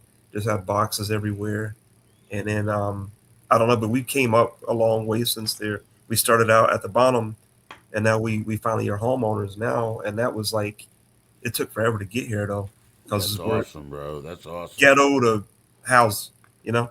Right. Now you guys are homeowners. Yeah, Yeah, man. That's really something that's really special, bro.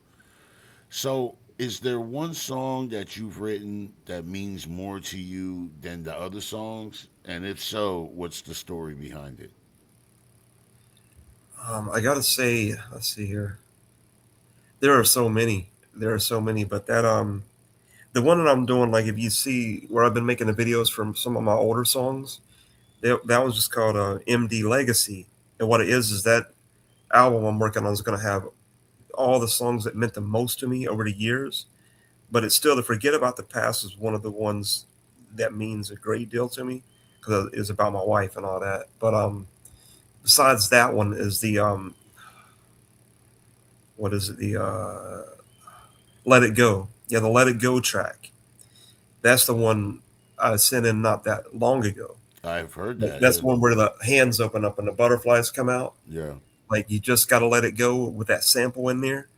Um, yeah, that song. That's the one where I really am talking about how I was treated. Like, cause at one time, well, see, my father, when he remarried, I mean, my parents split uh, eventually down the road, and then he remarried, but the woman that he remarried cheated on him and had a baby with somebody else, and then put Damn. the baby off on him. So he took care of this child, and then that child literally is the only one he saw. Like to me, it's like I didn't mean nothing. I was just pushed to the side, and here he is taking care of this kid, and he never would admit that it wasn't his kid. I had to hear this from his brother, and I already had a pretty sure that it wasn't because he was already older. He had dealt with cancer already went through that, and like I don't think he could have had any, made a woman pregnant. I don't think he could have. But anyways, but he looked at her like she meant more than me and my real sister.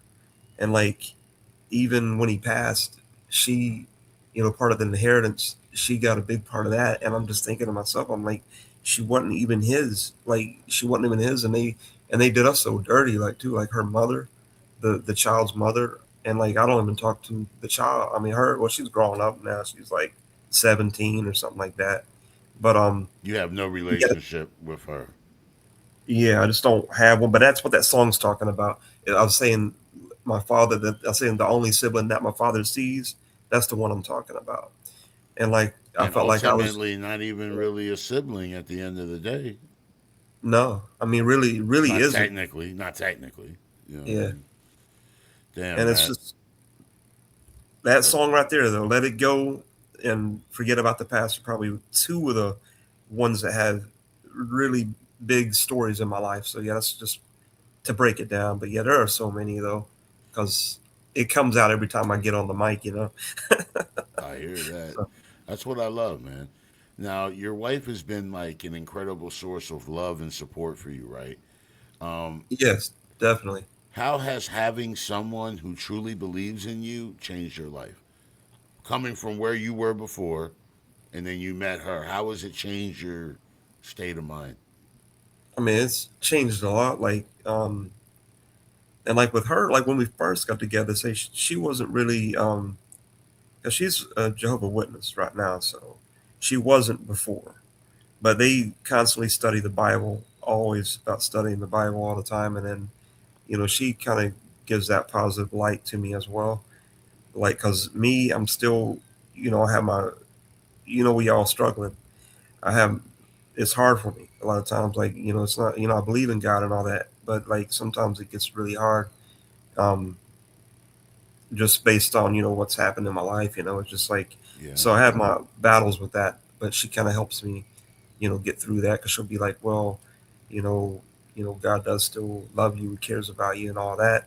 It's not it wasn't Him that caused this. People always blame God, but it's really Satan that caused all this. Yeah. He's the one that don't care about you and like Yeah. wants things to go downhill for you, but God Yeah. isn't the one. But that's what she does for me. She gives me that brighter light to kind of Well, uplift me. And, that's really you good. know, I like what I'm hearing there, bro.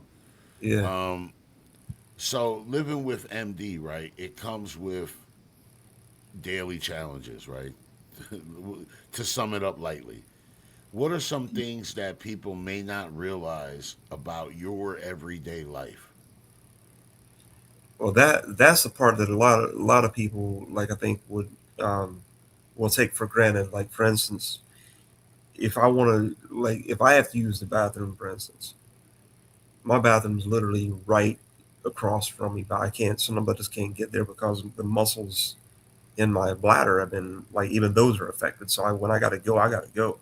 So I gotta keep like a jug or something nearby or something to where if I have to go quickly, I can go.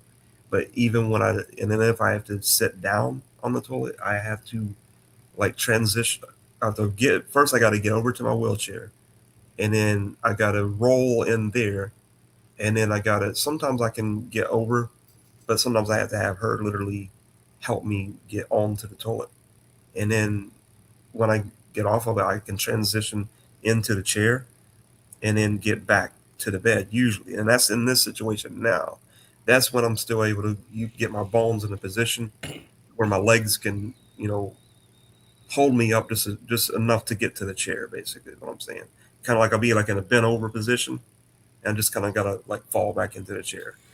But like doing simple tasks like taking a bath, taking a shower. I mean, doing all that stuff, I had to have help. Like it's like now it's got to where like I can't even like do much with my arm. It's my right arm's weaker than the left because I guess I'm right-handed, and I use it for everything. Every time I get up, I use it. I use it nonstop, and it caused nerve damage. So it's like it's just messed up because like a lot of things like people just don't understand the time it takes for me to do things. That's why a lot of times like you got the panel open, I may not show up on the panel, but it's because a lot of times I gotta like transition because I'll be in the bedroom, my wife be working during the day, but then in the evenings she's off, so she'll be like right beside me and she'll be watching TV or doing whatever she's doing because she just worked and wants to chill and all that. So you know I don't want to jump on there and have a bunch of noise in the background, stuff like that. So because I got to move over to her office where she's working now, which that's where I keep my microphone at, like my good mic that I rap on and all that, and that's where I go to record. So I have to like move everything over, like 'cause I'm always on my laptop, but I got to take everything over to the other room. And then some days I'm not feeling like the transition because it's just a lot of work.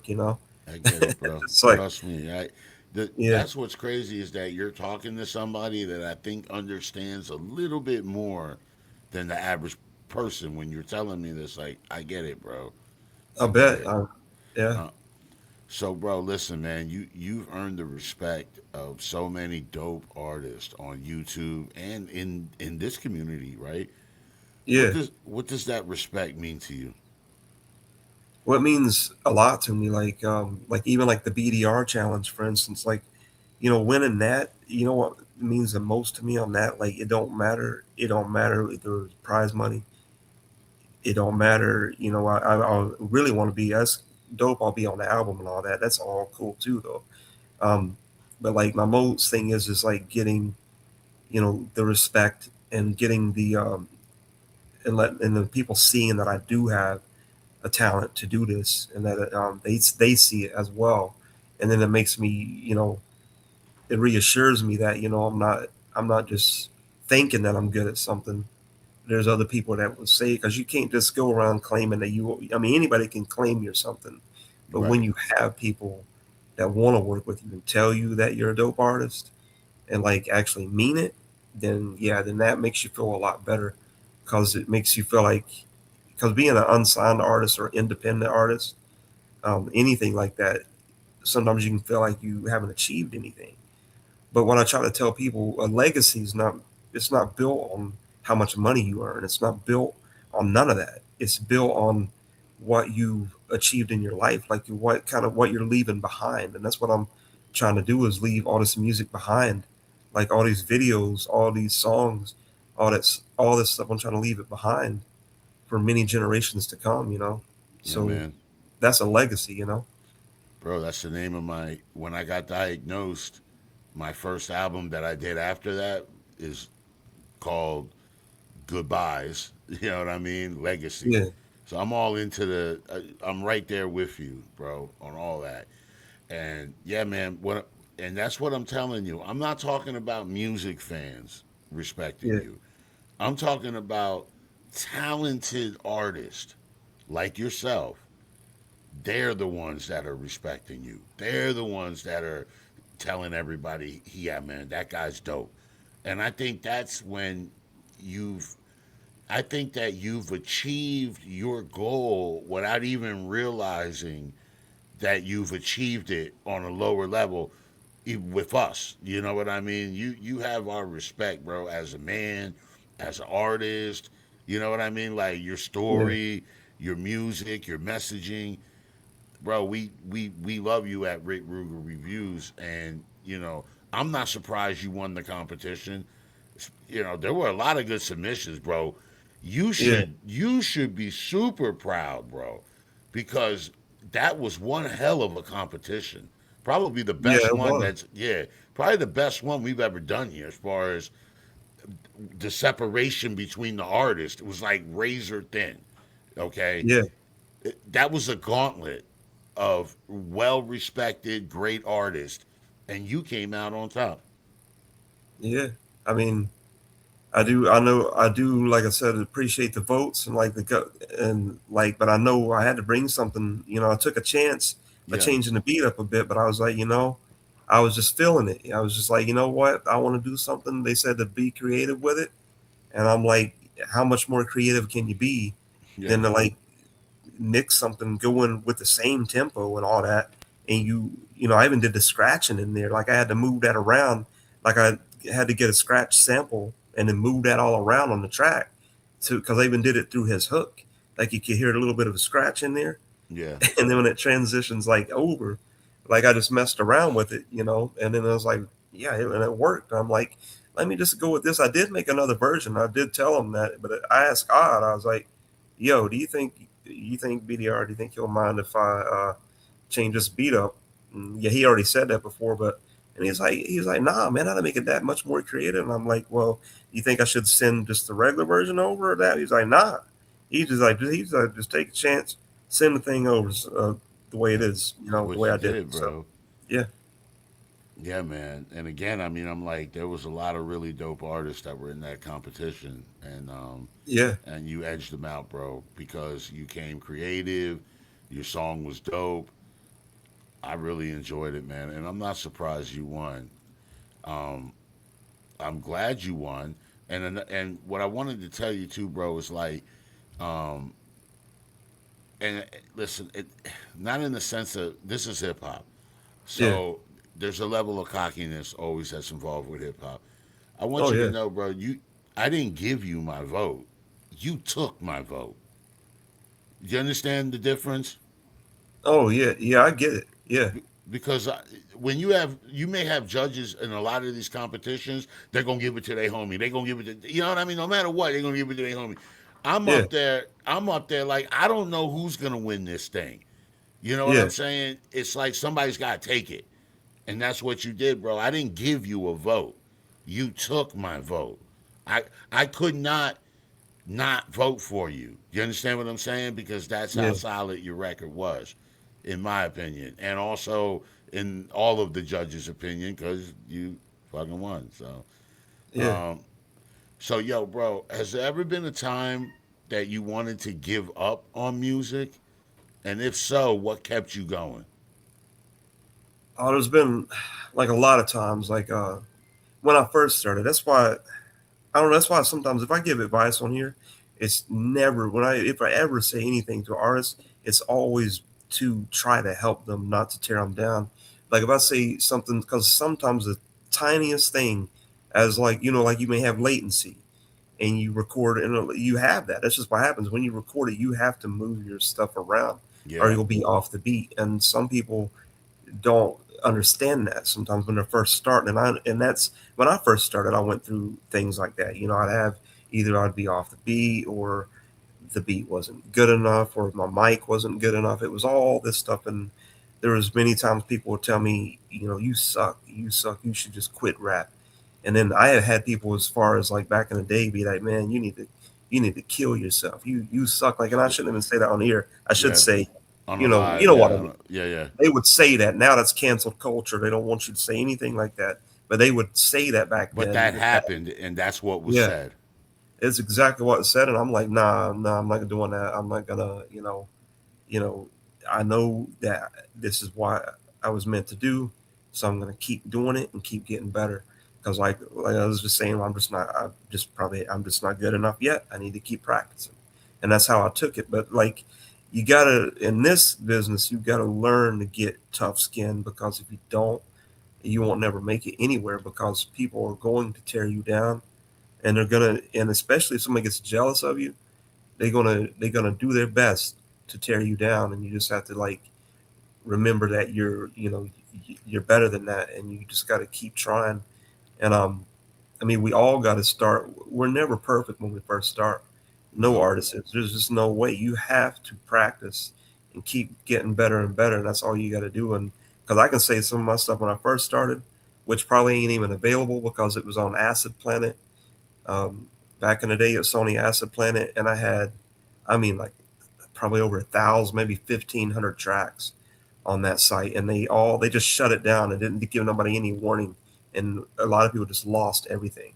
That's So like some of that stuff I made back in the day, I just tossed straight in the trash, man. I'd be like, nah. But but yo, now I don't feel that way. if you I don't could feel. go back in time to those moments where they were saying those things to you, right? What would you say to yourself? But going back, well, like kind of like knowing what I know now. Yeah, no, like if you could go back to say, the moments that they were bullying you, right? And the moments that they were telling you that you should unalive yourself and you should quit, and they were just dumping all that negativity, horrendous negativity on you. What would you tell yourself? To get through that, to help yourself get through that. I don't know. I guess basically what I was saying about the not being, not letting them tear you down like that. I'd just be like, if knowing what I know now, back, and I had to go back to that time, I probably would have ignored it and not let it bother me, because I would let it get to me, like, and then I would feel like I got to do a diss song, I got to do this and Yeah, that, but then that gives them more fuel when you do that, because it's easy to do that. Like, and I did it before, the whole thing happened with the, on here even, like, it's just sometimes you still feel like there's enough is enough, and I got to say something, but a lot of times it just fuels it and makes it get more out of control. So I would have just told myself to be like, you know what, just ignore them and keep doing what you're doing, and just keep, like I said, getting better. And that's what I would have told myself, instead of just snapping and then, you know, going off on them. So and then they try to make you look like you're unhinged. You know what yeah, I mean? Like it's your fault or whatever because you went that's off or true. whatever.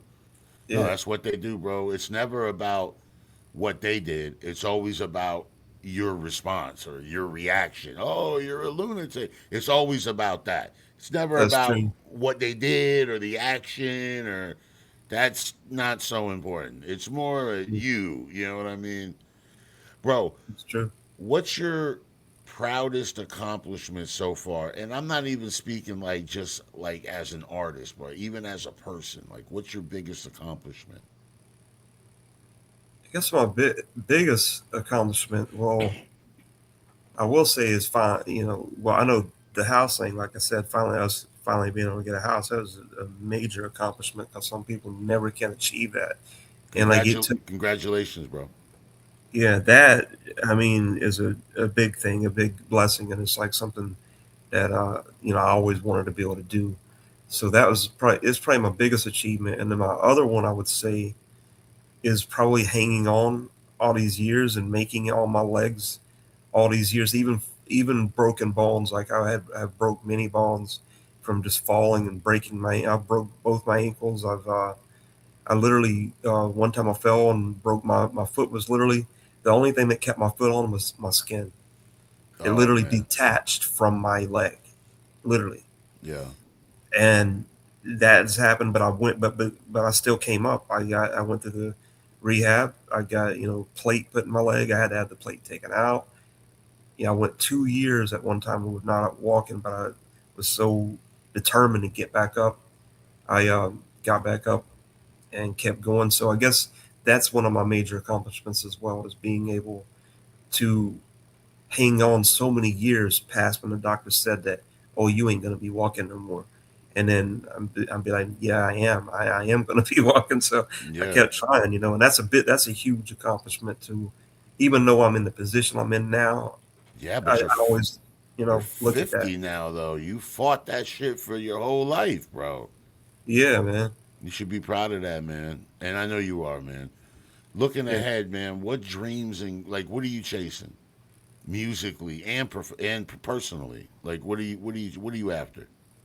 Well, I'm still, like I said, I want to be, I kind of look, I have my MWD Productions is basically not literally my official label, but that's what I always go under. Like my beats and all that, and my music. But my music is still the most important. But now is, I think, my time, because I'm really into. I've always been into computers and electronics and all that stuff. That's why I'm so good with messing with the AI and stuff, because any new thing that comes along, I learn it, because I know that you're gonna have to know it, because in the future that's where the future is going, and it's and like, so that's the direction I'm going. Like, I'm trying to, still, you know do my own thing, rap and all that, but I'm also understanding that AI is where everything's going.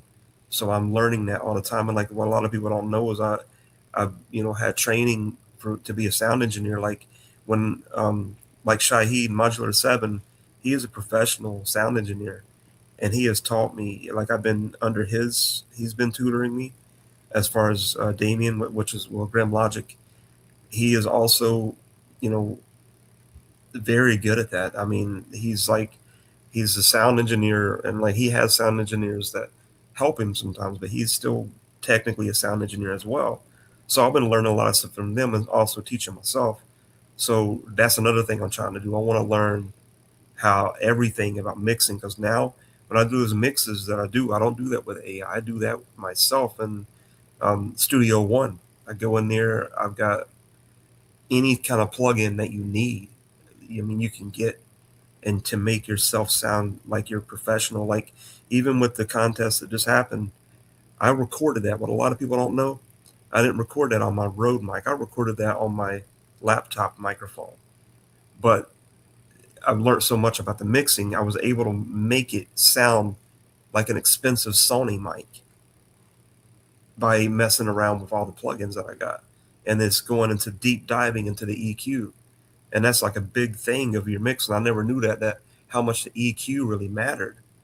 But yeah, I've been learning all that, and that's what I'm trying to do. Like, if I, like, say for instance, I never blow up as a professional rapper, or like stuff don't take off like that. Everybody needs mixing. Everybody needs producer. Everybody needs stuff like that. But now you really don't look like Suno and stuff like that. People, you can just make your own beat anyways. But like, people that do want to do the stuff themselves, or if they can't, or they need the help with it, they always need their sound engineers. I mean, are always needed. So I think that's a good profession to be in, if to do on the side. And also I do my digital, my media and stuff, because I am actual digital media creator. So Right? that's my, basically my job that I do, from home, because I am disabled and all that, but I can do that from my computer. I can make graphics. I've been doing that before AI even came out, Yeah. because when it was all Photoshop and stuff. Yeah, I mean it's still computer putting together the images. I Yeah, just this whole thing about I get it on the grand scale. I don't get it on the local scale. Like, they're trying to be so outraged about thumbnails and videos. Like, bro, yeah, calm down. You should be outraged that it's gonna change the entire human pattern of life. Like, that's down the line, and I get it. What are you mad yeah, about a thumbnail for, bro?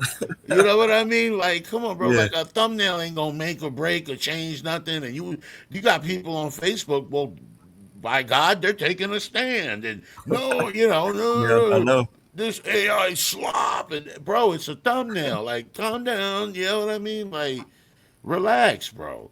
I mean, Yeah. it's coming. There's different philosophies about it. We're gonna have to, as artists, learn how to navigate through this and accept other people's creations process. You know what I mean? Just because you don't like it for yours, or whatever. I mean, hey, like you said, bro, it's here, and you just got to navigate it now. That's it, bro. Yeah, Yo, that's true. Matt, what's one thing that people assume about you, but they're completely fucking wrong? Well, I guess I could say recently, like musically, people will see me, they'll see the AI video, not to be on all that again, but they'll see the AI video and just automatically assume I'm an AI artist and like I haven't, or I just hit one button and the thing was made. It's not how it works because Right. even though I do that, I use programs to put my stuff in. When you do like say storyboards and you build all that up, you still got to go in and tweak it because the storyboards are going to mess up. You got to go in there and you got to fix things. You got to edit it. You can't just like, and that's where they get the AI slop. When you just let it take total control and you don't do none of it, it's not going to be good because you got to still go in there and edit what didn't come out good. And it's like, it takes a lot more work than people may think. But in my situation, I can't really get out and record videos. Like I would love to just do all my live videos if I could, but you know how hard it is to go do that myself. Like Oh, I I do. got to get out of the house for once. I got to have somebody to help me get out the house. I got my electric chair. I can drive all over town, but getting out there and doing that is really freaking hard. So that's why I do AI videos, and it's kind of like to me, it helps people like me because it helps you like do things that you couldn't normally do. Like when I show myself climbing a tree, or like I can ride on the back of a horse, or like do whatever, do crazy stuff. But then I also like to represent me in the wheelchair because that's my life. So That's to who still you. be Yeah, that's who you are realness, now. Yeah. yeah. So, but that's where people get misleaded, and they just think that, oh, he just does all his shit AI and all this, and then just like, and that's what gets me pissed off because I'm like, dude, I did this. People don't know how many years I've done it, and sometimes they get offended. Like, say for instance, if somebody say, oh, I don't know how long he been doing this, he probably, you only been doing this like a year or two or something. No, and I've been doing this since like, I, I mean, like I said, almost since hip hop came out. So like Yeah. it's not like I'm new to it. It's just getting mixes. Though anybody can struggle with that. When you don't work, you don't have a professional studio. You can rap for 30 years and still have bad mixes. I mean, literally. Yeah. You've been at it for a really long time, bro. So how do you see? Like, how do you stay motivated? Um, let's see. I'll stay motivated. I just like. I don't know. I guess I just look at what else is going on. I see other people, doing their stuff, and I'm like, well, I can do that. I mean, they can do that. Why can't I do that? So I kind of like to see them doing things, and I'm like, I got my own thing going, so I can keep going just like they are, and like, and I just try to, but I don't. I try to stay out of that. Like a lot of times, I will not listen to any music at all, besides like what I hear on here. I'll hear underground artists, but I try not to let it. I can't let it cloud. Like if I disappear sometimes for a while, when I record, sometimes I got to be like in solitude. Yeah. Like I have to be in my own zone, and sometimes like, and the crazy thing is, like, I don't know. This is I'm kind of like Eminem in a way because they say he's a recluse. Like that dude will not come out for months. Like he'll Yeah. be in the studio, and that dude will order food to get delivered to him and all that. And he will not come out of that studio for like 3 or 4 months. I mean, that's what he does. I mean, and that's how I kind of would be if I had a studio. I don't know. My wife probably wouldn't be too happy. Like if I had my Yeah. regular studio that I just went to, because she'd be like, "Where are you at? Are you ever going to spend any time with me?" That's how she'd be. So, No, I hear you. I but read one time a long time ago that Phil Collins, in his heyday, would just lock himself in a room and he just wouldn't come out until he had an album. Now we're oh talking yeah, it. It could be 30 days. It could be 45 days. just would not come out of the room. You know what I mean? Room had a Yeah. bathroom, all of that. Like until he had an album completed. So I Yeah. think that that's what a lot of you geniuses do. I see a lot of similarities between me and you, Matt. I see a lot of similarities between our struggle, our Yeah. outlook on life, a lot of similarities as well. I think you're a solid artist, bro. You got the respect of everybody in this community, and I don't think that's something I would never want to trade that for nothing, bro. That's the best currency right there. People Yeah. willing, yeah, for real, Matt. People willing to take their time out to rock with you, listen to your music. People, you know what I mean, Yeah. respecting you as an artist. I don't think that that in today's climate, I don't. I think that's what you can hope for, and you got it, Yeah. and you got it, bro. Yeah, man. And like I do appreciate everybody here too, though, through Rick Ruger reviews and all that, because like, yeah, I met like a lot of good people, and like even if I had any problems with anybody, usually I try to mend it, and fix it and make sure, I try to keep relationships good with everybody I do. Yeah, Like, and I never want to ever really have problems with nobody, but if anybody ever does, all they got to do is say, yo, what's up with this, and just they just come at me and be real with it. Then we just talk it out and be like, yo, and then be all good about it. Like that's just all you got to, how you got to be, because it is a brotherhood through here. It really is. I know there's some women that come in here as well, but they, yeah, brotherhood, sisterhood, however you want to call it. It's just, I think of everybody as family here. Like, that's why if I call somebody my bro, like even when I say in my song, I mean that to for life, man, because it's just how you got to be, you yeah, know. man. We got you right back, bro. We got you right back. Hey, Yeah, man, look, that's all the time we got for you today, bro. But I'm gonna take a song break, and I'm gonna play one of your songs, the one with you and Grim Logic. It means so much to me, bro. The yeah, odds against me.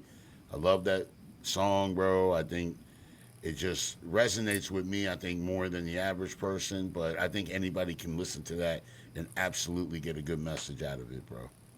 yeah. I appreciate that. That's one of my favorites that I did too, and I know it's like newer, but yeah, it's definitely one of my favorites. It's up there. Yeah, man.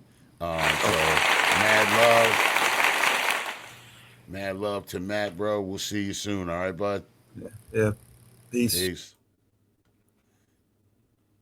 All right, let's give it up for Matt, bro.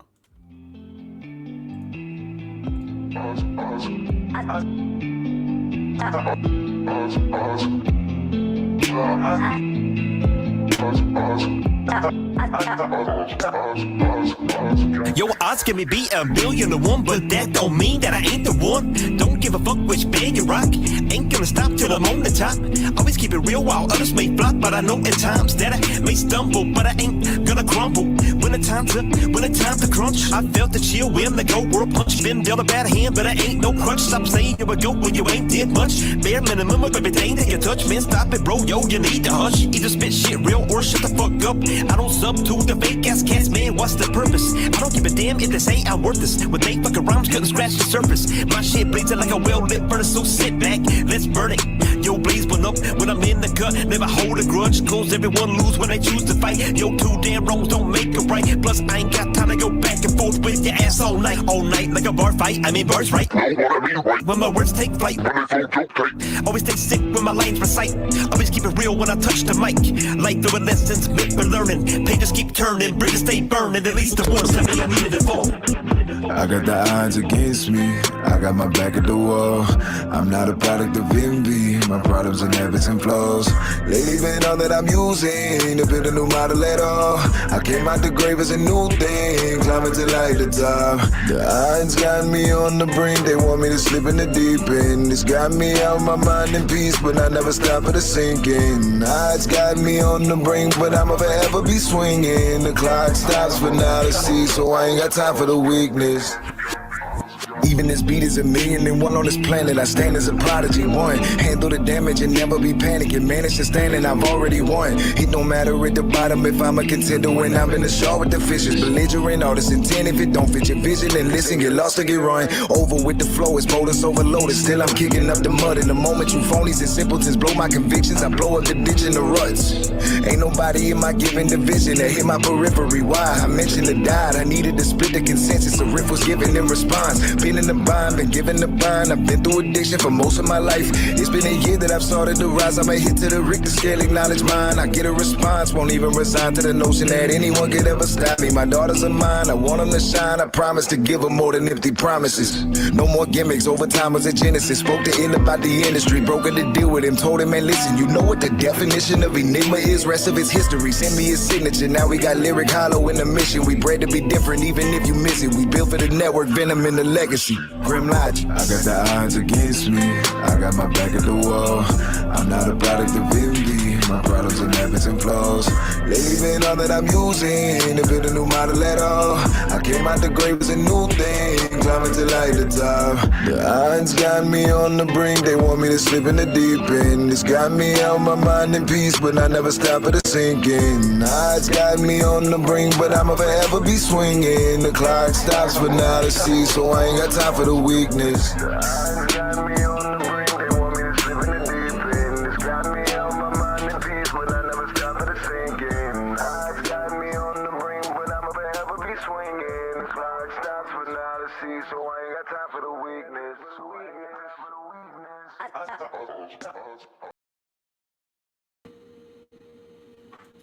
All right, that was Matt Dodd featuring Grim Logic, or Grim Logic featuring Matt Dodd, one of the two. Great song, man. Mad inspirational. Play it every day.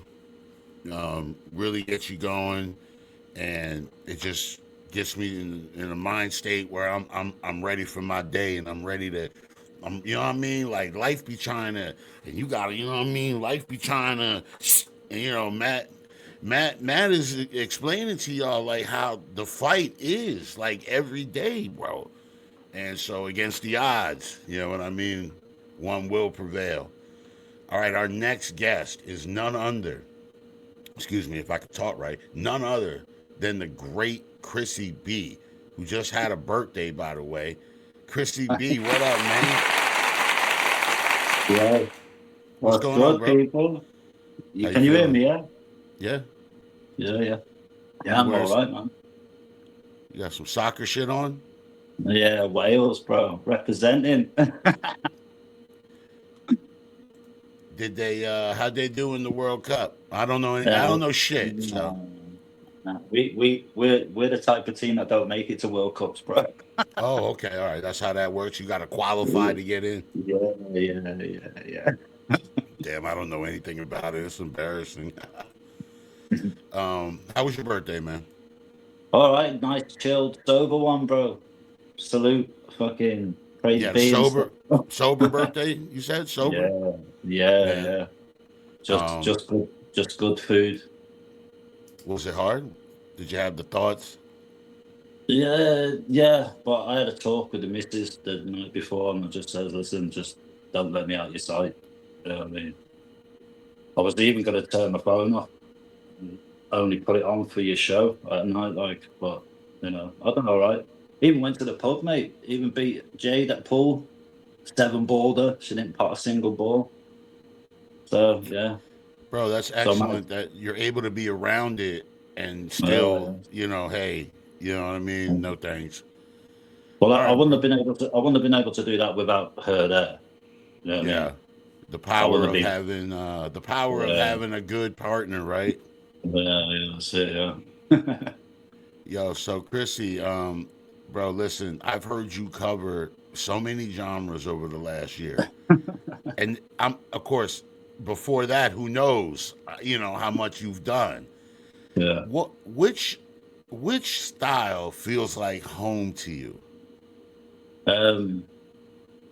Hip hop, yeah, hip hop. But when I first started, it was over UK garage beats before there was grime and bass line. But it was mainly live performances at parties and stuff.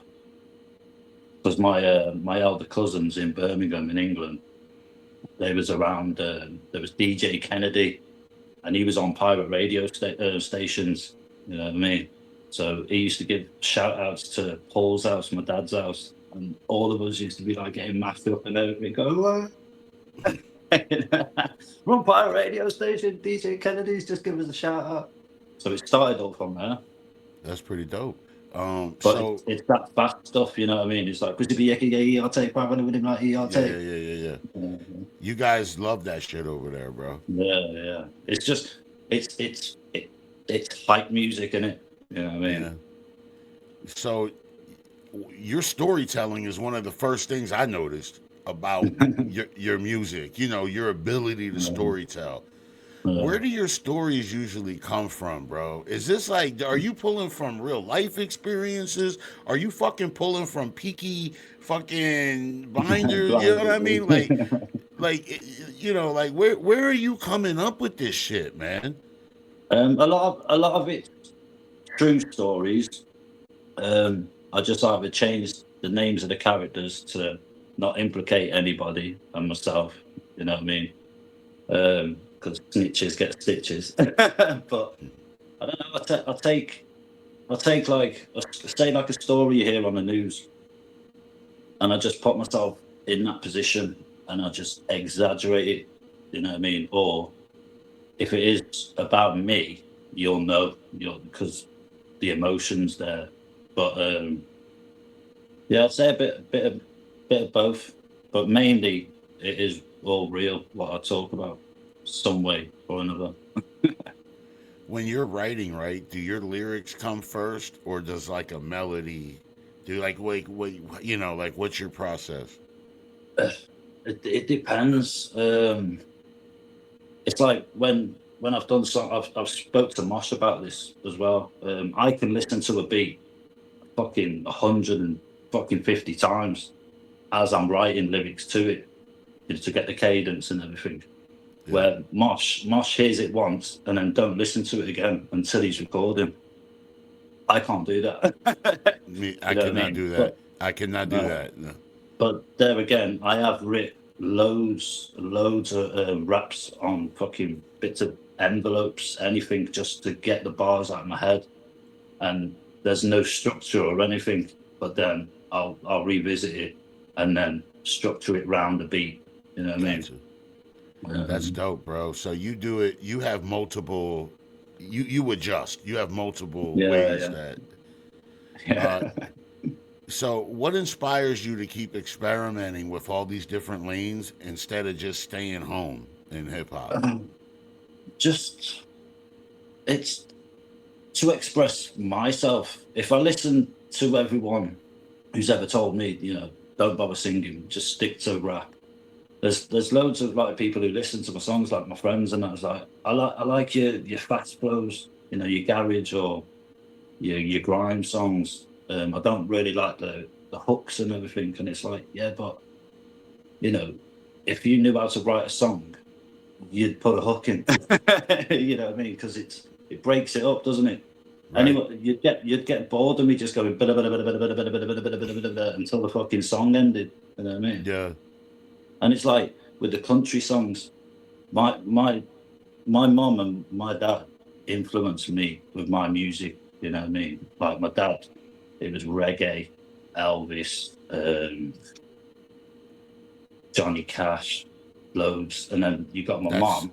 That's your dad right there in a nutshell. Yeah. Reggae, Johnny Cash, a little bit of Elvis.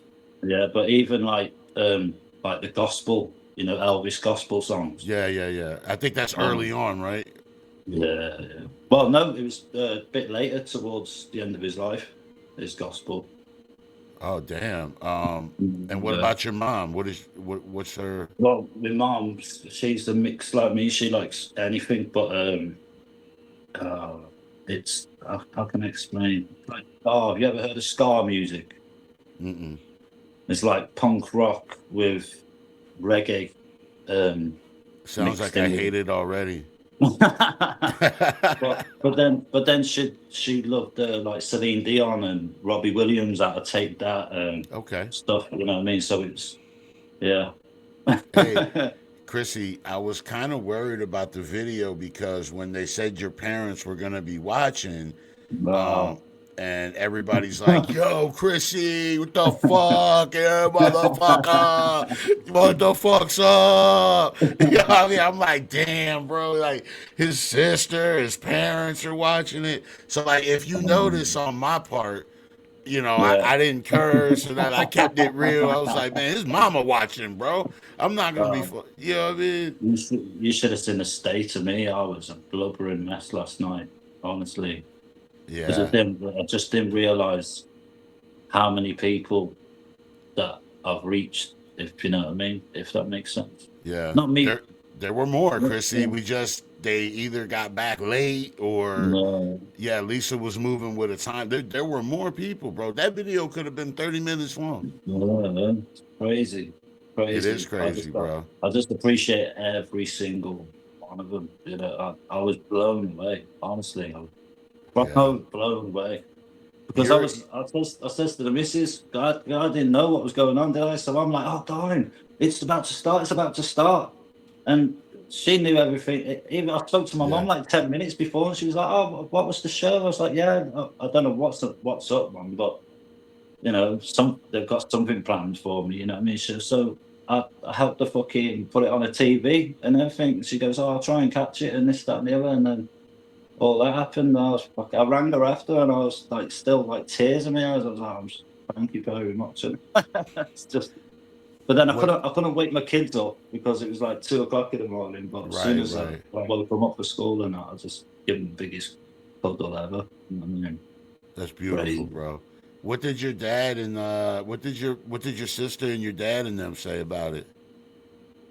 Well, I spoke to my dad today. He was like, "Look how many people that you know you've touched, and how many people respect you. You know, from all over the world, and it's just, yeah, it's humbling though. You know what I mean? It's just it's one of them like hands in head moments. It's like, oh, just little old me. You know what I mean? Who just like I say, music's therapy to me. Well, I'd still do it if no one was fucking listening to me because I have to. You know what I mean? I get that. That's why I do all genres because some days I'll listen to my own songs because it brings them emotions back and it makes me realize what I could have lost or you know, without the missus and the kids, fuck knows where I'd be now, mate. Honestly, it's scary to think. You know what I mean? Yeah, it really is. Oh, you know, I understand that perfectly. It's important to me, bro, that artists like you and Matt and you know, there's a few artists. It's important to me that you guys understand the level of support and respect that you have.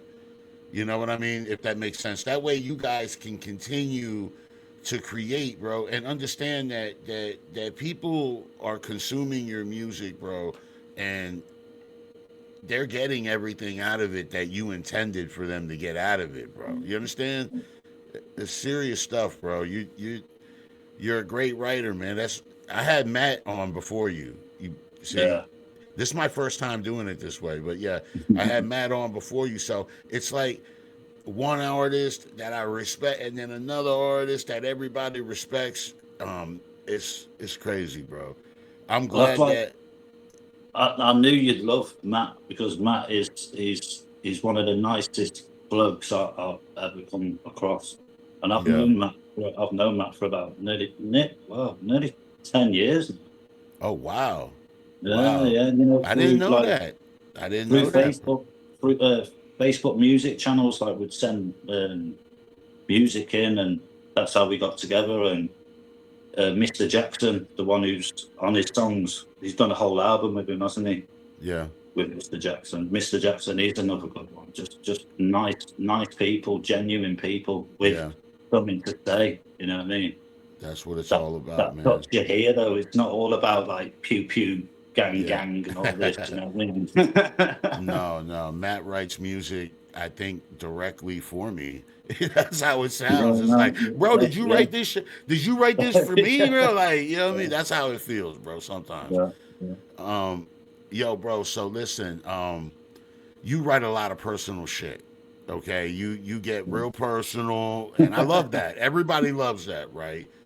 Have you ever taken it too far in a song, and then like listened to it later and been like, bro, what the fuck? Like, you know what I mean? Like, Yeah, yeah. A couple of times I've got I've got songs that were saved on my other phone. When I was in the heavy drinking, you know what I mean, and I've listened to them the next day.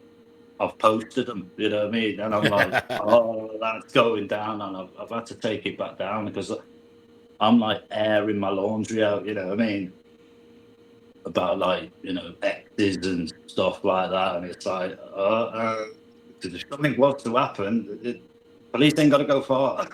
You know what I mean? bro, you have a really large catalog of music, right? So, I mean, it's gonna be a tough question, bro. But is there any song out there that you feel should have got more attention? I mean, probably all of them, right? But is there like one song that you wrote and while you were writing it, you were like, "This motherfucker here, this gonna blow up," like, you know what I mean? Like, but then, you know, it didn't maybe get the attention that you thought. I'd like to say that that's, I mean, there's so many. Like hip hop ones, I'd say like my AA ones, what was it called now? Game Control. It was a song that I'd done, and I was gonna go to an AA meeting for the first time the day before. I just put myself in an AA meeting, what I knew what it would be, and there was 3 different characters. There was me, someone else, and then this guy called Dave. And I walked in that room, mate, yeah, and there was a guy called Dave who was like not the main speaker, but he was doing his share for that evening. And it was literally everything that I'd penned down the day before. And it was like one of them, like, God put me there to hit, you know, because it's not coincidence that I writ that and then goes to the AA meeting the next day and I meet Dave and who went through the same thing. That's crazy. Yeah, it was really crazy. I was like, what? I was like at the back, hood up and everything, nervous, shaking and everything. When that dude stood up there and was like, "My name's Dave," you probably were like, "What the fuck? Wait, what?" Yeah, exactly. It was like, "My name's Dave and I'm an alcoholic." I went, "What?" It's like, yeah. Like, what? Yeah. What? Your name is what? I can't even believe. Yeah, bro. That's come and get the bro. Crazy, bro. Crazy. So you're singing one. I'd say I done one for my mum and dad. Just saying, you know, like, even though they separated, I still felt the love from both of them. You know what I mean? And this, that, and the other. And my dad even says at his funeral he wants that played at his funeral. Wow. So how old were you when your parents split? About 15, 16, something like that. Okay, it's a little bit older. Yeah. Kind of hard on you still, though? Yeah. Did you take sides? No. I stayed with my dad. I ended up staying with my dad in Birmingham. So in England, my mum come back over to Wales. Like. So you didn't take sides, though? You didn't, like, Dad's right and you're wrong? Like, you stayed neutral? No, that's it. Yeah, I just stayed. Sometimes that's hard to do, isn't it? Yeah. So you said that you're a stepfather of 4 children, right? Yeah. Well, 3. Well, yeah. So 3 are not mine, and Sky's mine. So the youngest one's mine. Oh, the youngest one is yours. Yeah. Oh, okay, bro. You know I didn't know that. Oh. Yeah. I thought that you were the stepdad. I thought that you were stepdad over all of them. Okay, all right. See, Yeah, that's don't why worry. that's I why didn't- doing these interviews is awesome, bro. Yeah. I didn't think my balls worked neither, bro. Yo, they work, bro. Your balls are balling, Yeah, apparently. yeah, literally. They're bowling. They're balling. Your balls are balling, bro. What does that role teach you? Your stepdad to the other three. What did that teach you about life and love or whatever? Well, there's an old saying in it that you can't love another man's kids, and I've always believed that when I was growing up and this, that, and the other, because I was never put in the position to love another man's kids. But I love every single one of them. I don't, you know what I mean? Well, they are mine. When we get introduced and everything, you know what I mean? They're mine. Even though they're not biologically, and I never get them to call me dad. And I don't slate their dad.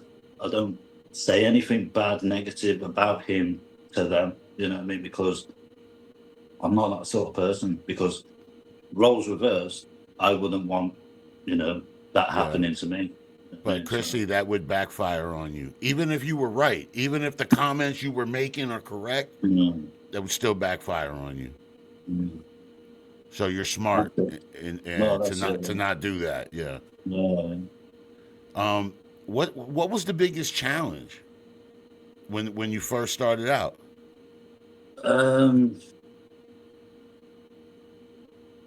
I'd say disciplining them, because I'd just let them get away with murder because it wasn't my place. You know what I mean? I didn't feel comfortable telling them off, and but like 7 years down the line, I fucking tell them straight now. How did you cross this line?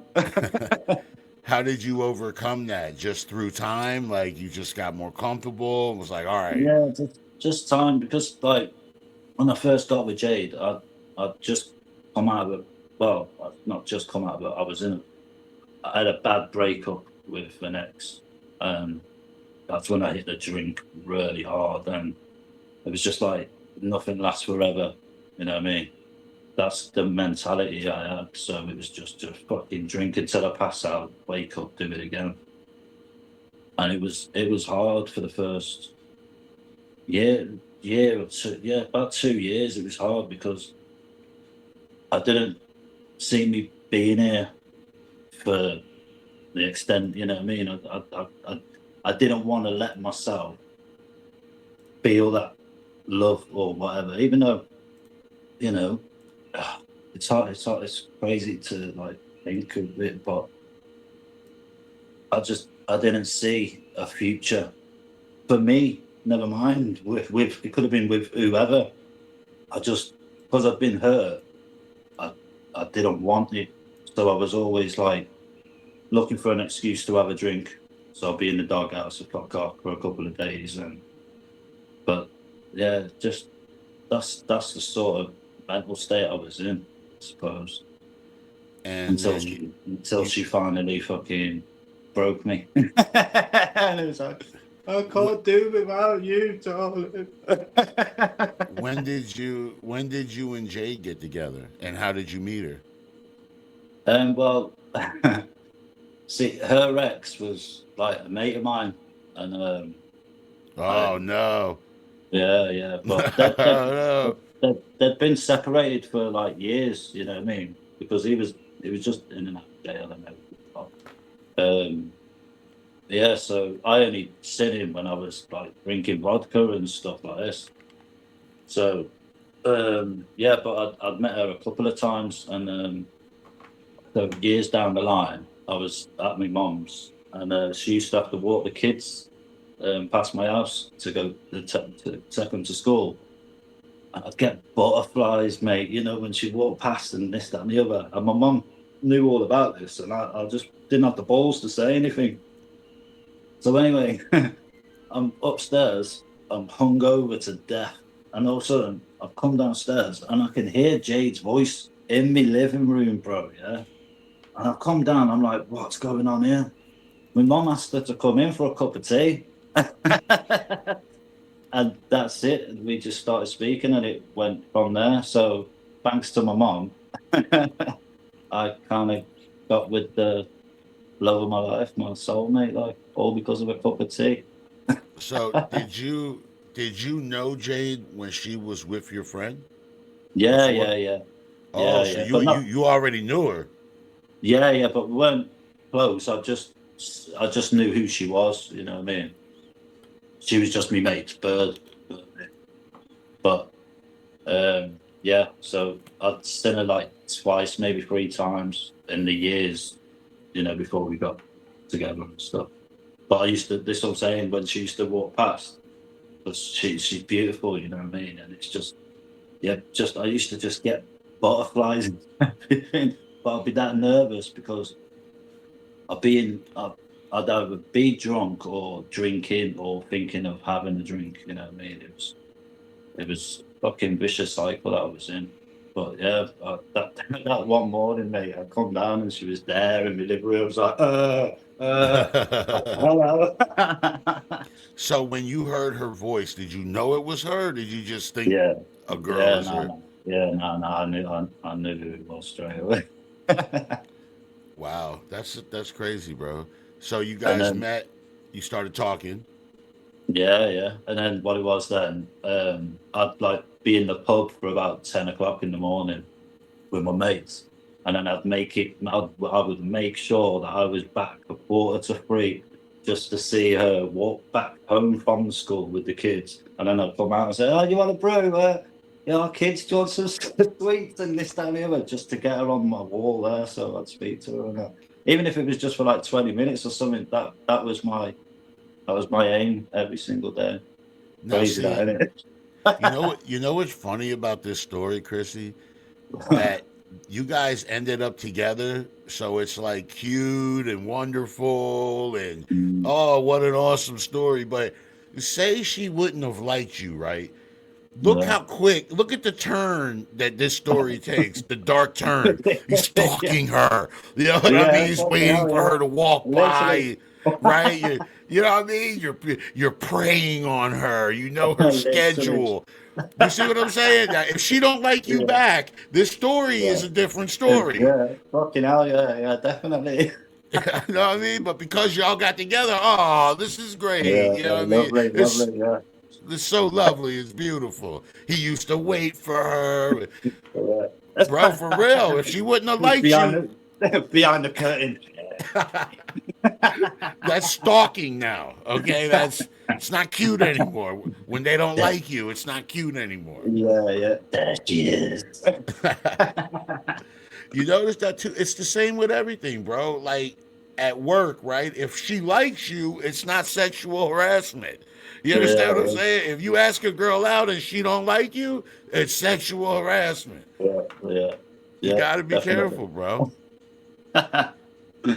Yo, so has being a stepdad changed the way that you write music at all? Like, has it affected? You know what I mean? Like, changed you? Um, not really, no. Because I wouldn't let anything change by writing. You know what I mean? I'm gonna fucking write what I feel anyway, whether people like it or not. I am worried when they grow up They and go back. yeah, no, because um, Tyler's 14 now, but when he was 10 years old, he bypassed the security on the computer at school. So I've gone to pick him up, and they've gone, Chrissy B, not Mr. Brewing, you know what I mean, or Tyler's stepdad. It was Chrissy B. Can we just have a little word with you? I'm like, what? So yeah, it'd been showing his fucking mates and that me songs, Oh and this is yeah. like years ago, and he's showing them like the songs that I've done about like one of my exes. It was like murder, ass Oh now, murder. no. I was like, oh, I'm so sorry, and this, that, and the other. And I was like, but hang on, how has he bypassed your security? This ain't my fucking fault, you know? It's not your fault, no, right? He Yeah, like, bypassed the security. yeah, Oh so my all of his god. he's still friends with their mates as well. So now they're like 14, 15. they keep like popping up and like when I see them outside and that, they're like, "Oh, I like your new song," and fuck it. So they're interested in your music then. Yeah. Yeah, well, you're lucky, bro, because my kids could give a shit. I don't have No. to worry about if they go back and listen to it and what they'll hear, and because they just don't listen. They don't No. really Oh, care. don't get me wrong. They don't. You know, when they see me making music, they don't ask nothing. They don't ask Yeah. to hear it after or anything like that. But Yeah, that song that I done with Bella, when she got on the Hall of Fame cinematic show. Oh mate, you should have seen her. But it was so nice to see her because she does performing arts, ballet, the street dance, and everything. So she's been on stage like 3 times now in front of fucking hundreds. On like, so every year she trains all year, and then they get one specific show every year, but they do it twice on consecutive days. So technically, she's been on stage about 6 times now. And then for the school play, Christmas play, she was the main fucking character, and she remembered all the lines and everything. Crazy, mate. So for when I showed her that song had been got, you know, she got a certificate and everything, she was like, wow. I even had like DJ Sonny when he was living in Japan. He even sent her messages saying, you know, and I was like, just look, you are really good, Bells. If you keep it up, you know, the world's yours. that's what I find special about that is she actually has a mentor like you that understands all of that. But You have a I great explained, understanding of it. I explained to her what the song's about as well. So she loves it even more now because she's getting to that age now. You know, she's nearly 10. So you know how kids are growing up anyway. So because she does the rap, she knows all the lyrics to the rap as well. And I had to explain, you know, well, that's me fighting my addiction with alcohol. And I look down at you 2 girls while you're sleeping, saying nothing's going to take you away from me. You know what I mean? And she was like, "Oh," I was like, "Right, now go to bed because you're going to make me cry." So you bring up alcohol, right? You're pretty open about your struggle with Yeah, alcohol. yeah. What have you learned about yourself through these cycles of sobriety and then relapse and then sobriety and then relapse? One that, you know, it ain't all doom and gloom, because once when I did relapse, it hit me harder than it would carrying on drinking. You know what I mean? Because I realised like all that hard work of staying sober for X amount of months or whatever to just slip, and it's never something like someone's died or something like that, or a birthday I can do. I've done my sister's wedding, and I was sober the whole night. Even give a speech sober and everything. Nice. But it's them mornings where something's just off, and it'll just enter my head, and I'll just go with it. Next thing I know, I'm walking down the shop and I'm having panic attacks. But I get them cans, and I don't even have to drink it, mate. It's just to hear that sound, and it's like the washing machine thing. Just the noise just stops. You know what I mean? But then because I've opened it, I'm like, fuck, and then I get to the 4th one, and it's like, well, I'm getting more now, and I just won't stop. But What are we talking? We're talking whiskey. What are we talking? no. Just lager, just beer. We're talking beer. Yeah, if I have vodka, mate, fucking God help anyone, me especially. I end up in stupid situations. I just want to fight the world, but I don't. I end up just. I've had so many fights, and the missus has come out running out sometimes, and I'm just screaming at the guy who's punching me, and I'm not throwing a punch back. I just want him to fucking knock me out. So, yeah, that's the states that I get in, bro. You know what I mean? Yeah, it's scary, bro. So during the periods where you're not drinking, right? Like now, Yeah. what keeps you from drinking? Like you had the wedding. I mean, you could have drank. Yeah, yeah.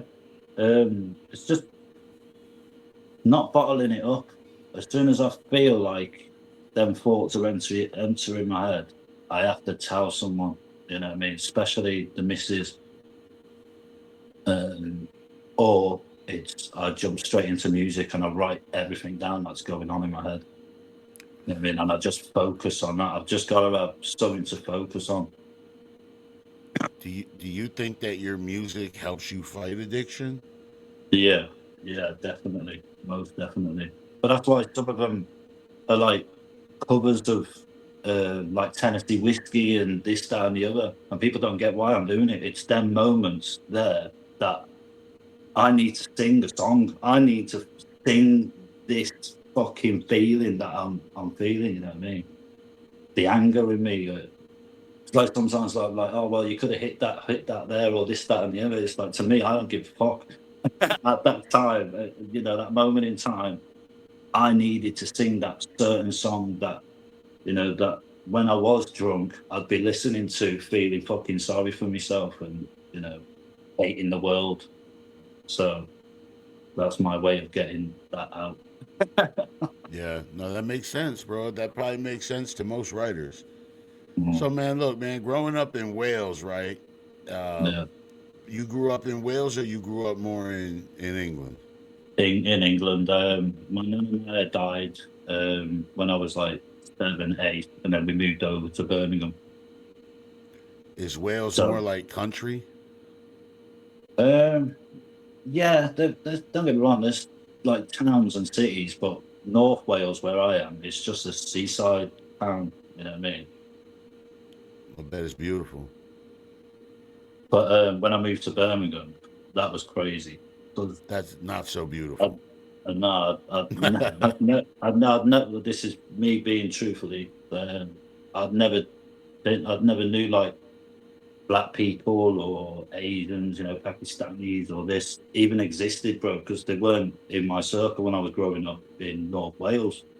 Right. So then we went into this school called William Cowper in Aston, and Aston's predominant black, Muslim Pakistani area. So because I had a Welsh accent as well, fucking, I got picked on hard, bad, bro. You know what I mean? Because I sounded different and I acted different. So my first fucking day in this school, my mom gave me these jeans, bro, and the belt, the button was just tight. So anyway, this prefect, this little Jamaican lad, he was a prefect. He took me to the toilets, and because he was like, "Yo, blood, are you fucking hurrying up, man? We gotta get back to class. Hurry up, blood, hurry up." So I just made out that I've been to the toilet. I can't undo the fucking button, bro. I went back into class anyway, and that's it, bro. I needed a piss bad, you know what I mean? So anyway, I started pissing myself, yeah. But I'm raising my legs up like that's gonna fucking do it any difference. So like it started trickling on the floor. All of a sudden, this Jamaican little boy like is gone. Yo, bro, he's pissed himself. That was it, bro. Oh, the first day of school, man. I got picked on bad after that, you know what I mean? Yeah, they don't forget that, huh? Nah, fuck do they forget that, bro. If they saw you today, they'd be like, "Yo, that's the dude that pissed himself." And Yeah. the first day of school, man, that's him right there. Yeah. Walking, pissed himself, didn't he? Right there in front of everybody. Yeah. Oh, mate, that's one of the most embarrassing.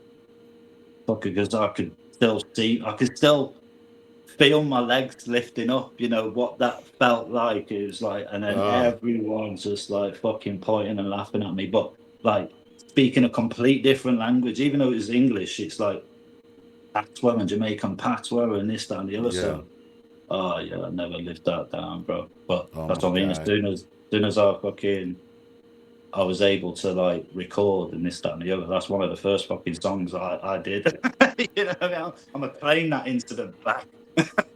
I love how you're an open book, and you're just a very honest individual, bro. I love surrounding myself with people like you, bro. People who are good fathers, take care of their family. You know, if you notice, most of the people that are in our community, most of the guys, they are fathers, and if they're not, they're still, you know, pretty decent people overall.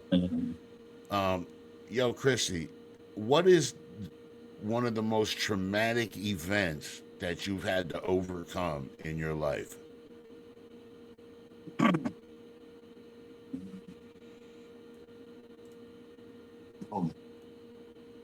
I'm sure there's several. Yeah, there's a few. Like,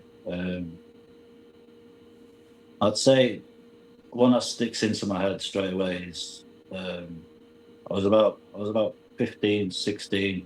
My uncle, he come back from the pub like pissed off, and he was venting and that he was angry, and he's gone to punch the wall, and instead he's punched through the window. As he's come back, he's fucking split his artery. Yeah. So this is one of them like big townhouses, so there's 3 floors to it. So me and my cousin was in bed, and so we're on the top floor, and he's on the middle floor. By the time I've come downstairs to him, there's all the shouting and everything. He'd been walking around the house, not realising that he'd cut his wrist. And I mean, so by the time I got my hand on it, his vein was sticking out. You know what I mean? Oh, yeah, His vein was okay. sticking out, and he was just pissing everywhere. So I turned his arm like that, and the blood just went all in my face, everywhere. And I don't know. I just told my little cousin, like, yeah, get me that fucking pillowcase. Give me that pillowcase. And I just wrapped his arm around and just held it above his head like that. So paramedics come. And they said because of all the blood that I'd already lost, I mean, the fucking every floor was covered in blood where he'd just been walking and not realizing that, you know, he'd done that much damage. Wow, he must have been really drunk. Yeah, no, he really was. But yeah, the paramedics come and says, like, you know, if it weren't for that little lad there, you wouldn't be here. You know what I mean?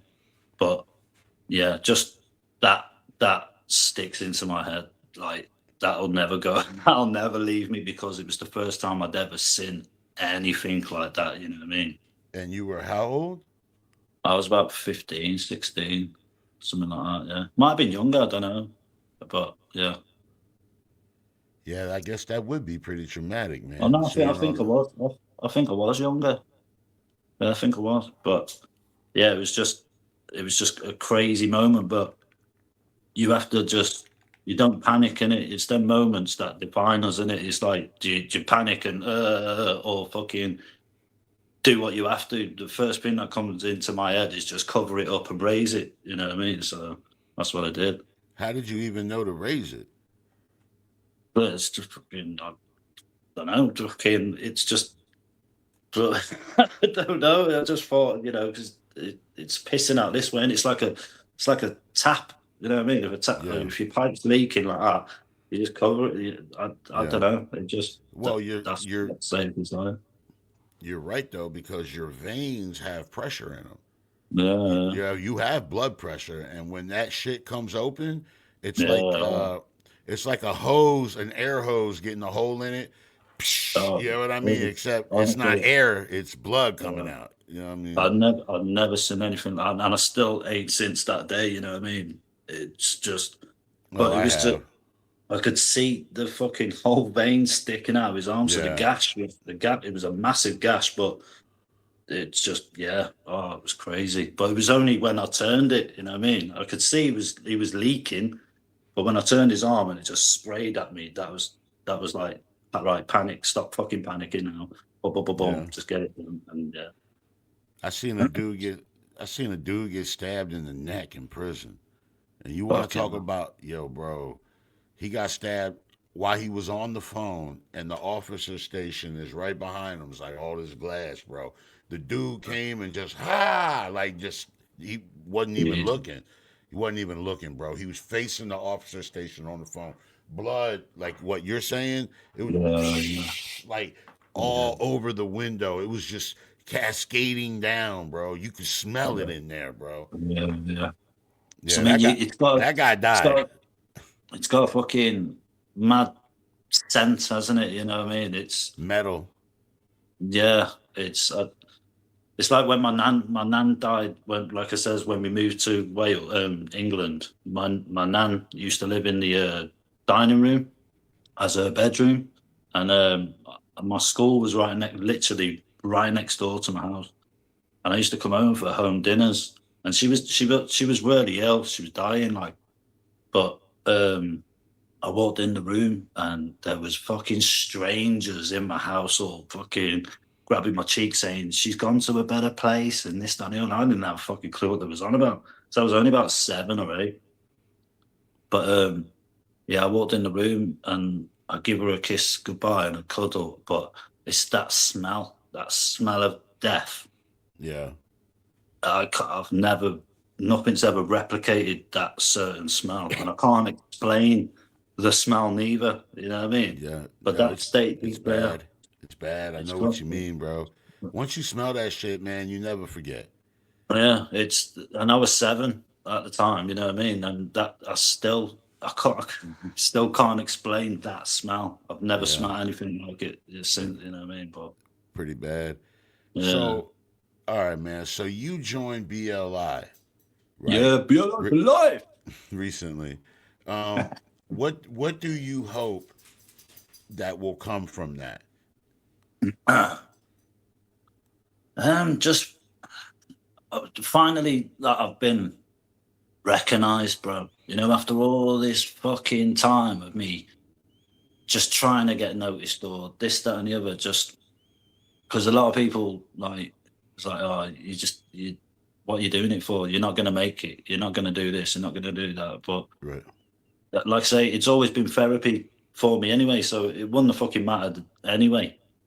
But to be in BLI now, it's like I've done it. You know what I mean? I've made it. So It's an from here, acknowledgement. An acknowledgement. yeah. So here on out is it's just bonus, isn't it? You know what I mean? And now I can do proper collabs. I can even fucking design merch, mate. You know what I mean? Yeah. Have people boxing around with me on their fucking shirt, and I was like, yeah, let's go. Yeah, it is pretty cool, bro. It is pretty cool. I would wear a Crissy B shirt. I'd wear a Crissy B Yeah. hat, ERT, whatever. I would wear that proudly, bro. Yeah. So, what's coming up next for you? Just more collabs. Still got this album that's going to drop soon. But yeah, it's a complete story. Once again, it's a bit pieces of my own history, my dad's and my granddad's, because it dates back to the 1940s, and then it ends in 2014. No, yeah, 2014. So it's a generation of, you know what I mean? It's a whole, without giving it away, it's about this family called the Shaws, and it's going to be called The Rise and Fall. And that's coming up next. Yeah. When can we expect that? I don't know. I might drop a few singles before the actual album, because in my head I want it to be almost like a movie. You know what I mean? And that's what I'm aiming for. So I don't want it to just, you know, willy-nilly just fucking chuck it out there. I want it, you know, so everyone remembers it. This is, if I was to retire, this is my piece of work, my piece of art that everyone would remember me for. That's I've been- powerful, bro. That's powerful. But there is no retirement for you, bro. Your brain ain't gonna let you retire, bro. No. I says to the missus not long ago, I says, even if I get arthritis in my fucking hands, yeah, There's speech to text. Yeah, exactly. You know? You'll just speech to text it, and then after that, there's AI, bro. If you Well, lose your that's it, voice, you know, yeah. if you're You too lose your old, you voice. lose. You know what I mean? Who knows, bro? Crissy B will never die. You know what I mean? Forever. Crissy B forever, bro. Forever, man. Let's hope so, anyway. Yes, sir. Well, Crissy, man, that's pretty much all the time that I had for you today. I'm gonna play one of your songs. I'm gonna play Therapy Session.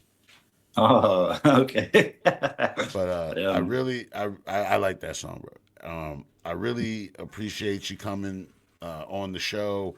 I know there's a major time difference. It's not always convenient for you. You always find a way, bro.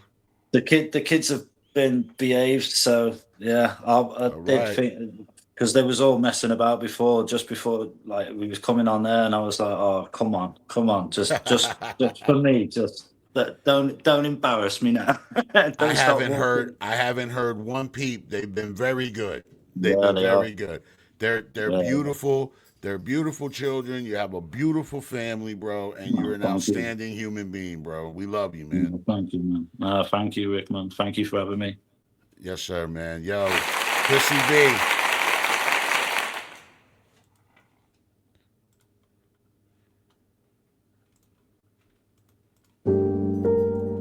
Hello. Yeah, my name's Rickrugerreviews, and I think I need to see somebody. Could I make an appointment to see the doctor, please? Oh, thank you very much. Tell me why does it seem I can never get no peace? The streets are covered in blood and I see angels plead on their knees. Was it all a distant dream? Have the leaders been lying to me? My brothers and sisters are fighting each other over corrupt regimes. Nobody hears my screams, cause I'm up all of my pillows and sheets. At night I've been crying all alone as a shadowy figure creeps up to me. His whispers are louder than my thoughts. They've been there since I was born. Now all of a sudden they're back and I don't think I can take this anymore. Hello there, come in. Christopher, isn't it? Yeah, take a seat. I'm going through your paperwork, and yes, it's clear that you've been here with us before. But I'm new here, so can we just have a quick recap of why and what got you here in the first place?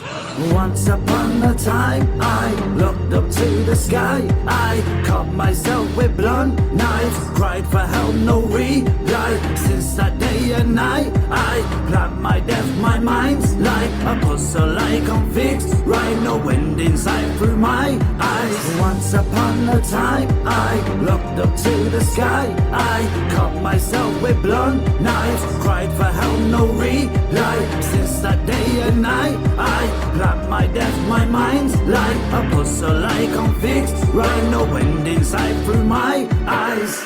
Deep in depression I go silent when I can't cope. I remove myself from my friends cause I have a problem telling them no. Alcohol gives me hope and removes all the doubt I hold. I'm sick of the world at the moment, but I ain't got no other place to go. Well, thank you for being open with me, sir. I am here to assist you in any way. But if I'm honest, it's all in your head. And I say, just let them feelings out. Act on them even. Cause we can all be a bit crazy sometimes. What? Once upon a time, I looked up to the sky. I cut myself with blunt knives, cried for help, no reply. Since that day and night, I planned my death, my mind's like a puzzle, like I'm fixed. Right, no wind inside through my eyes. Once upon a time, I looked up to the sky. I cut myself with blunt knives, cried for help, no reply. Since that day and night, I planned my death, my mind's like a puzzle, like I'm fixed. Right, no wind inside through my eyes. Well, here's a prescription. I'm gonna give you, let's say, 69 tablets should do it. Go back, put some music on, put your feet up, glass of water, and take them all at once. And be done with this fucking world. Well, that's the end, we're calling it a night. The buffet was loaded and the food was just right. Stacked up the plate, then I went back for 3. If there's one more dessert, save a slice for me. Mashed potatoes, chicken ribs on a roll. Mac and cheese put a smile on my soul. Ice cream, corn and pie saying come on back. I ain't leaving till my buttons start to crack. Hey, we cleaned that buffet. Every single tray got carried away. From the first bite to the last French fry, we ate so much we nearly touched the sky. So wave goodbye till the next big feast. Bring your appetite from west to east. Same big laugh, same hungry crew. The Big Fat Rick Show will be waiting for you. Now it's time to roll on home. Find a couch and leave me alone. Thanks for watching, don't you fret. We'll see you at the buffet on the next Big Fat Rick Show. Stay hungry